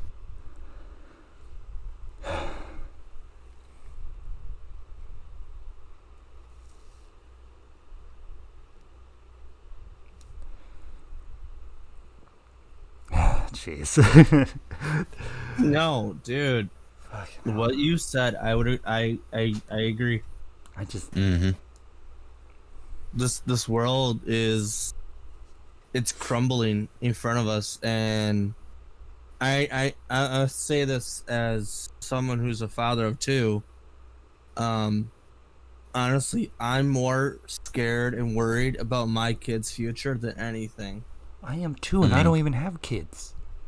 Because if this is how the world's coming up, and they're not even able to even understand a mere minuscule of what's going on, and this is what's gonna go down, I'm scared for them more than my own life. Because here's this in the history books, and they're gonna see. No, they won't. Well, Yeah, they're gonna sweep this under the rug. You kidding? Yeah. Yeah, I guarantee you what they'll call this the 2020 protests, and they'll say that due to the death of a black man by a police officer, protests happened across the country, and there was that's where general they'll leave it. outrage, blah blah. Yeah, that's where That is where they'll leave it. True. And we'll have to be the ones that go, no. Let me tell you what really went down. Mm-hmm. Yeah. And then there'll probably be plenty of books that'll have the true story about it, and they'll be banned. yeah, I can almost see it. But here's the thing that scares me the most. Well, granted, if I have kids, I'm in my early 20s. I shouldn't even be thinking about kids. I shouldn't even be ready for kids. I should be focusing on myself, but I am worried for when the time comes when I finally have kids. Do I tell them that they should be respectful of the police and call the police for help? Or should I start telling them how to be self-reliant and not have to call the police for help?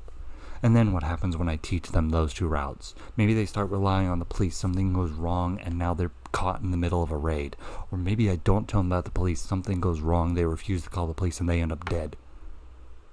yeah. That's the shit that I've started thinking about lately. And I shouldn't be thinking about that kind of shit. I shouldn't be. No. And everyone who is, single and very young should not have to be going, shit, what if I have kids now? Right. They'll be fucked. And it's like, I'm scared for my kids. I'm truly scared for them. I will give them the veiled rug to not let them see the negative, just because I want them to still have a childhood where they don't have to worry about it. Right. I shouldn't have to do that. I shouldn't have to mask their vision just because of some freaking corrupted cops that are destroying the world off of just not following the guidelines. I shouldn't have to protect my, cushion them from this bullshit. And I apologize for swearing, but I don't care. That's Swear freaking away. bullshit. No parent should have to cushion the information to their kids. Right. Like, I will be flat out, I will tell my kids exactly what's going on when they ask. Right. I'm just... It's terrifying. Mm-hmm. Mm-hmm. Yeah. And it's just not me that I'm worried about. I got friends. They're mixed, black, Asian, Latino. I'm worried about all of them. I got even a few white friends that I know that are out there protesting right now. I'm worried about them too. Worried sick. Mm-hmm. One of them I haven't heard from in a few hours. I'm fucking worried. Yeah, I had to text a friend in Chicago the other night because, she wasn't out protesting, but she was in her apartment building. And her apartment building is one of those places that has like the little market in the bottom floor. And someone set that market on fire, which of course means building evacuated. Makes sense. Yeah. However, That means putting them out onto the streets. Right, yeah, and unfortunately by that point in time, the protests had turned a little more violent because of police instigation.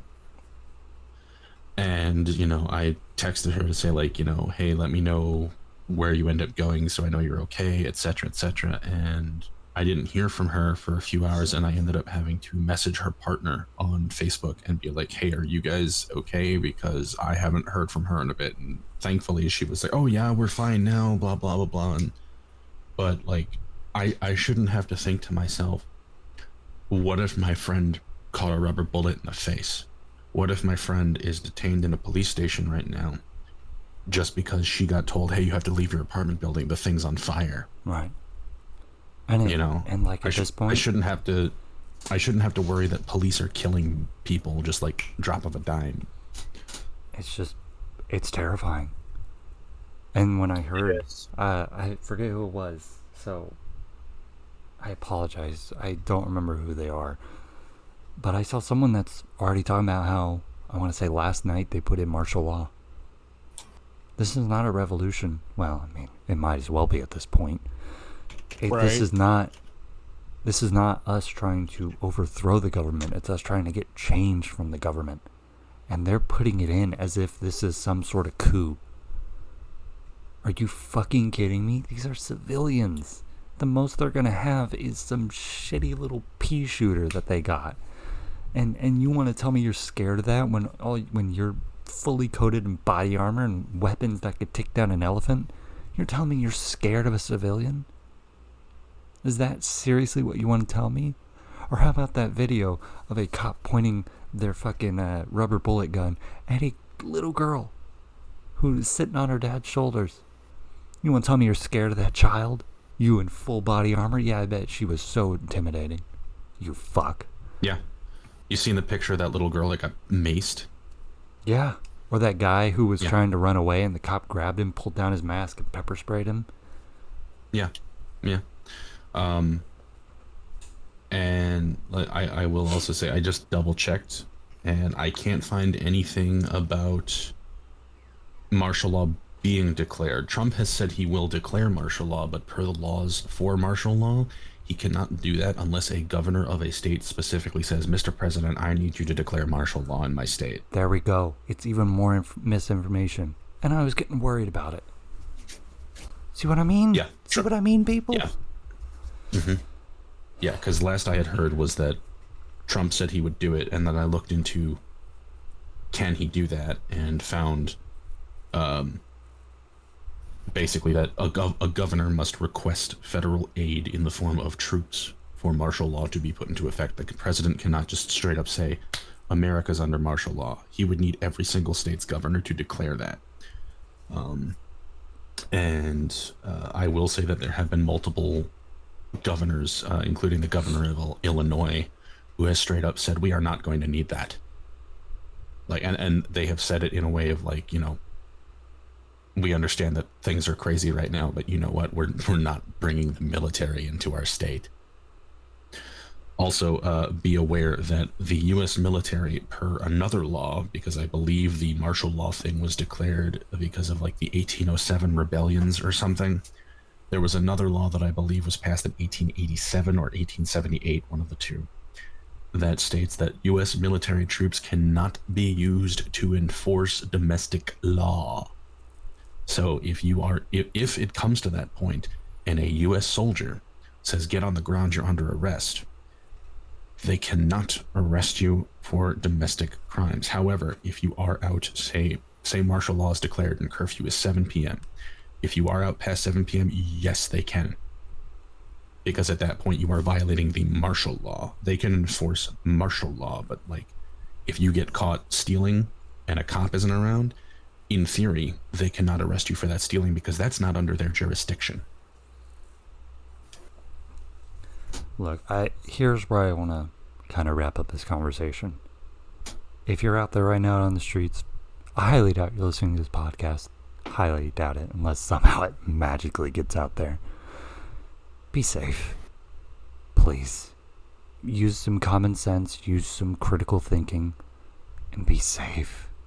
Don't do anything that's gonna get your ass, hurt. But if you're out there on the front lines, you have the support of millions behind you. You have tons of people behind you. And you know what? I'm one of them.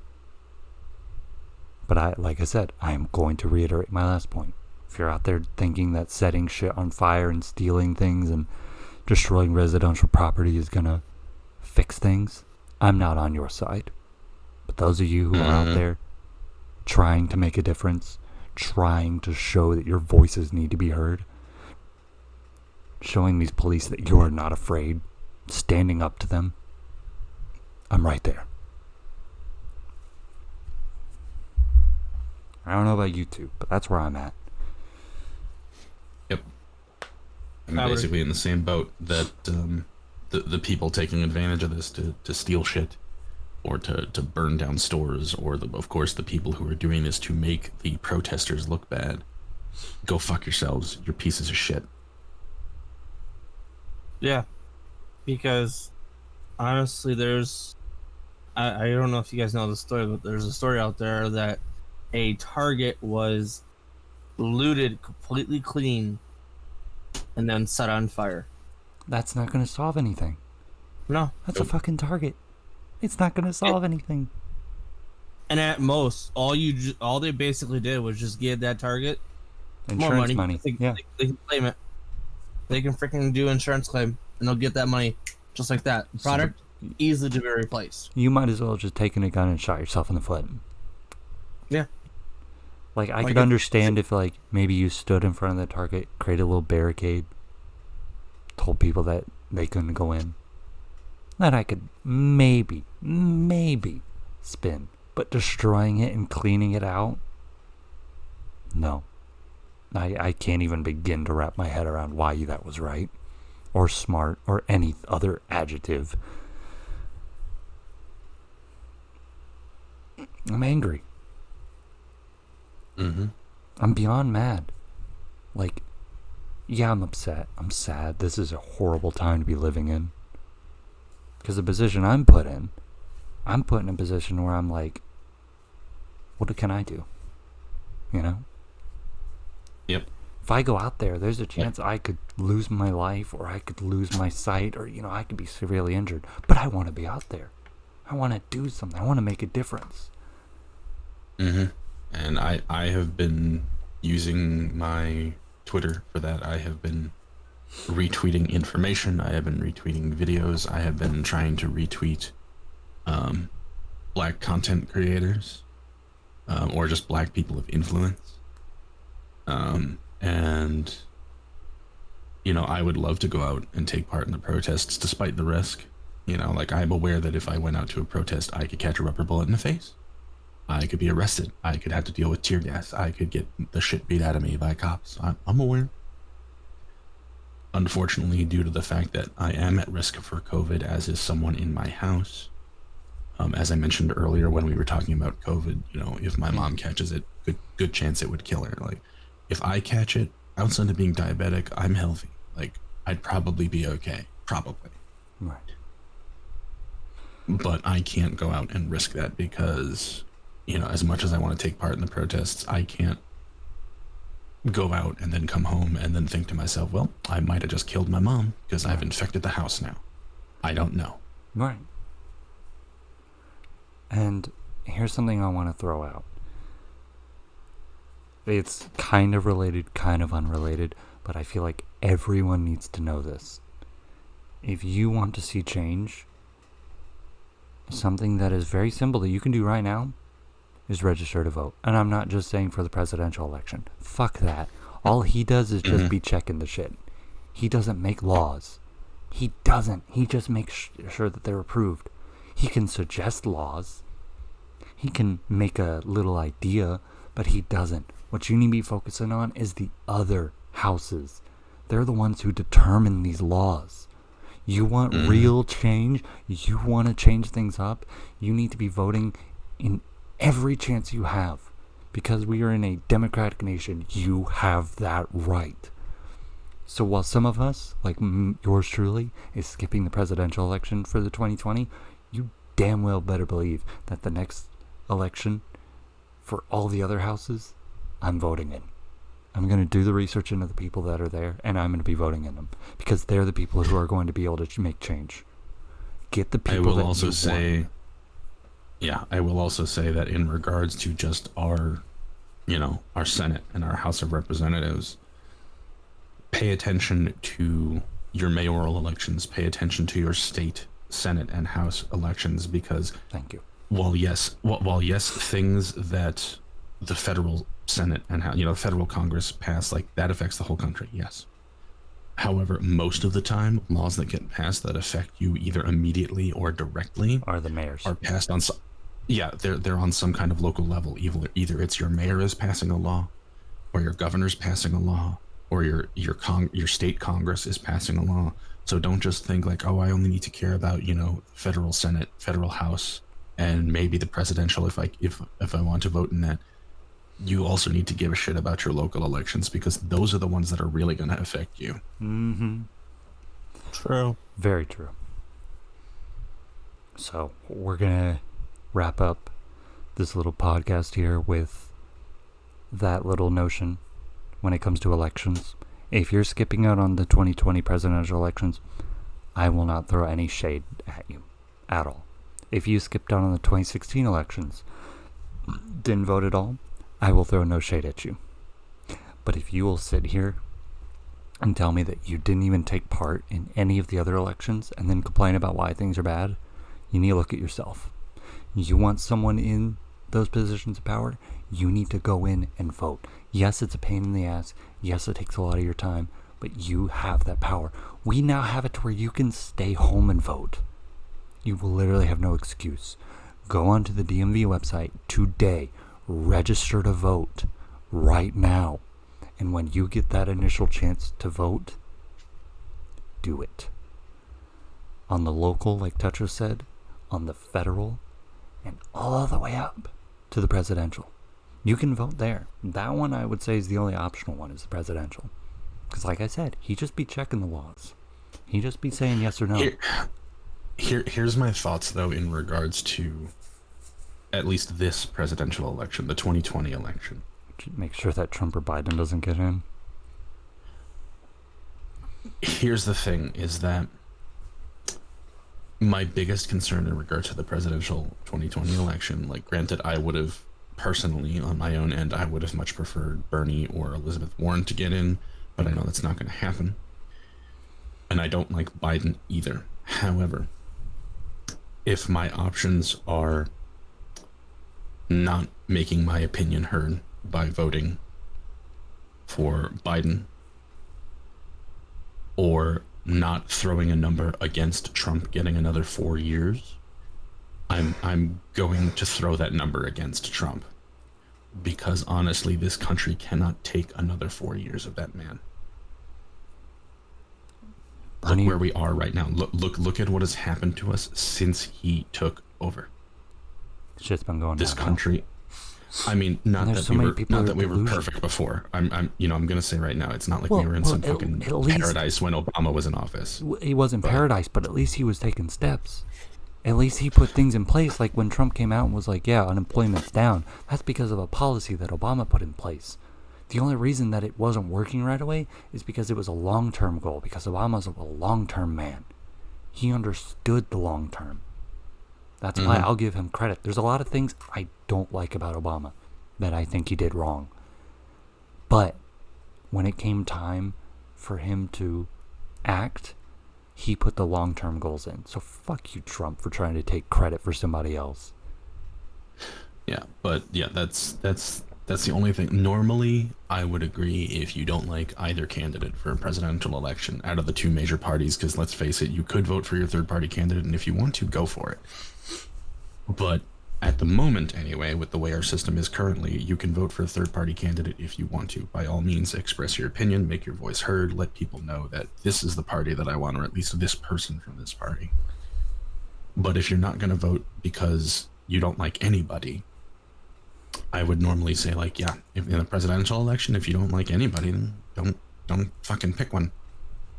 But in this election, we cannot take another 4 years of this shit. We can't. I still feel like I'm going to skip it, but I'm going to throw out an option for everyone else. Guess what? You don't have to vote Democratic or Republican. It's true. I'm willing to bet big fucking money there's going to be a third party. Vote for them, because even if they lose, here's the fun fact. If they choose to run again in the next election, guess what the fun little electoral college will do? It will give them a boost upon their next election. As long as they come in at, if I remember correctly, 5th place. As little as 5th place, people. Mm-hmm. That's all you need. And you will get a boost on the next election. Yeah, and that is why, like I said, like, throw a number against Trump this election. I'm not saying vote for Biden. I don't like Biden either. Just don't vote for Trump. Yeah, just don't. Like I said, don't I'm gonna vote get for hate Trump. for saying don't vote for Trump, but I don't fucking care. Don't vote for Trump at all. You've seen what he can do. He's already made it very clear. He has been known to taunt world leaders instead of trying to work with them. A lot of people praise him for trying to make peace with Kim Jong-un. Fucking Christ. Kim Jong-un. The only reason he did that is because I'm willing to bet that he had advisors going, what the fuck are you doing? Why are you calling him Rocket Man? Don't do that. Yeah, and honestly, there's a reason that we have people in London doing Black Lives Matter protests right now. There's reasons that people in Australia and New Zealand are doing protests right now. There are reasons other countries are protesting. Not that they don't have their own racism issues. Like, I know Australia has racism issues. Canada has some racism issues. But ours has gotten that bad. Ours has gotten that bad, and also because the rest of the world is watching us, and they see this as a turning point. This is a chance for us to make a comeback. And I'm not going to say that we can be the greatest country in the world. Because we're never going to. But you know what? Well, honestly, what I care more about is that we're a respectable country. That's what I care about. We're not respected by anywhere. The whole world is memeing on us. Canada regularly looks at us and laughs at us. Mm-hmm. The people who we joke and call America's hat is laughing at us. Laughing at us, people. We are a mockery because we as a people don't know how to come together. We don't. And then people always like to go, oh yeah, well, it's a big, diverse country. But we can still come together. We can still do that.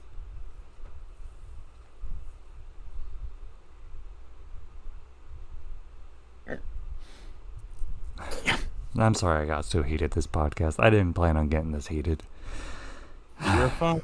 Fucking hell. You're good, dude. You were Yeah, fine. I mean, honestly, I know I haven't said as much, but no, I agree with everything that you said. And you know what? You know what the best part about all this is? As we wrap this up, because I really would like to come to a closer soon before we start hitting the 4-hour mark. Yeah. I'm going to get a lot of hate because people are going to take what I'm saying out of context. I am not saying that we should abolish the police. I am not saying we should get rid of the protesters. My points are laid out. I've said what I needed to say. You can listen to me or you cannot. But what I am not saying is that what I'm saying is like the top opinion. It's just my opinion. It's what I think. It's what I believe. If that makes sense. That probably doesn't, because I'm still a little drunk. No, I get what you mean. Yeah, so do I. And you know what? You know what, listeners? Toucho and Cookin, there may be a time where they're just agreeing with me and they don't actually believe in what I'm saying. I could have said something that pissed them off at some point. No, you're good. Nah, Not that I can think of. I mean, there are a couple things I'm trying to make a point. All right. I'm trying to make a point. Don't you start. But even if these two don't agree with me, this is what you should be doing. Even if someone doesn't agree with you, you need to make yourself heard. So if you don't agree with me, reach out. Say you don't agree with me. And this isn't so this way I can go, haha, blocked. But this way I can go, well, why do you feel that way? Let's talk. Let's have a discussion about this. Please. So I guess that's where I'll kind of leave the floor if you two want to add anything. I think I've said everything that I wanted to say. I shared the information I wanted to share. We've had our discussions. I think I'm good. Honestly, the only thing I would only add is, when it comes to wanting to stand behind something like this, please do your homework. Understand both sides. Or at least don't go into it one-sided. Know both sides and understand that maybe... Okay, and I'm not gonna try to defend the cop. The cop was immediately in the wrong. Oh yeah. But just do your homework. Don't go into this stupidly. Do your homework. Know everything. At least as much as... and fact check your stuff. If you see an article that says, "Oh, cops did such and such thing," go double check it. Make sure that this isn't some sort of inflammatory post. Or if you see something that says, "Protests in such and such city turned violent, looting rampant," okay, go double check that. Make sure, did the protest turn into a bunch of looting, or did a group of looters show up during the protest? And let's jump into that. If you're protesting, watch out for traps and watch out for your brothers and sisters. I don't care what anyone says. At this point, if you're part of the protest, you're not black, you're not white, you're not Asian, you're not Mexican, doesn't matter. You're now brothers and sisters. You are together against a common issue.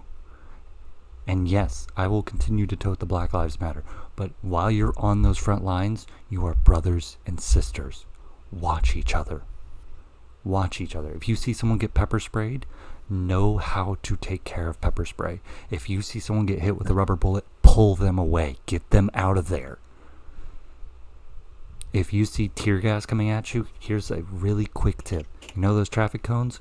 Grab them, throw them on top, and pour water into the cone. You'll shut down the tear gas real quick. If you're quick enough, use like a tennis racket or a badminton racket or anything that has a large enough surface area and knock the tear gas back. You can defend yourself without getting violent. Bring heat resistant gloves so that if you cannot kick the tear gas grenade, you can pick that shit up without burning your hand, because those fuckers turn hot. Also, Get some heat. Go ahead. Sorry. No, I was just gonna say, make sure you have heat resistant gloves. Make sure that you're wearing some goggles, because they are being real heavy handed on the mace, and it's not pepper spray. There's a difference between pepper spray and mace. They are Mace using is mace. worse. Guys, you don't realize how bad mace and pepper spray are. I want you to take a ghost pepper and I want you to crush it up and put it in your eyes. It's worse than that. One of the hottest naturally grown peppers known to man. Pepper spray and mace are worse than that. I will also say, Waffle, I'm giving you the Twitter name of a lady named Jennifer Schurl. I think I'm saying her last name correctly. She is basically kind of getting together what information she can on her Twitter account. She is also looking into ways to show people, or at least give them a list of things that they need to make safety things for the protests, whether that's like their own version of riot shields, so that if rubber bullets and tear gas are fired at their face, they can deflect them, etc. Yeah. So I'll look into it. Yeah. But number one, as we come to a close here, because I keep getting into rants because I am heated as fuck. It's time. Be safe and be what now, guys? Safe. I already said safe. What's the other S word? Smart. Smart. Thank you. There it is. No gold cookie for you, Tacho. Did I say gold cookie? I mean, I didn't know this was turning into a kindergarten classroom. I thought we were closing out. I want a gold star. Do you want a gold star? I'll give you a gold star. Oh, God.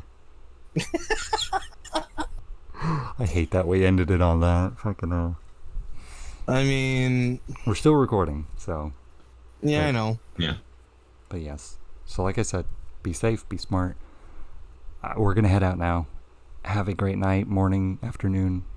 And if you know someone who needs this information or wants to hear about this kind of stuff from an American side, or maybe from a different point of view, I will link the timestamp in the description of where we start talking about this serious shit.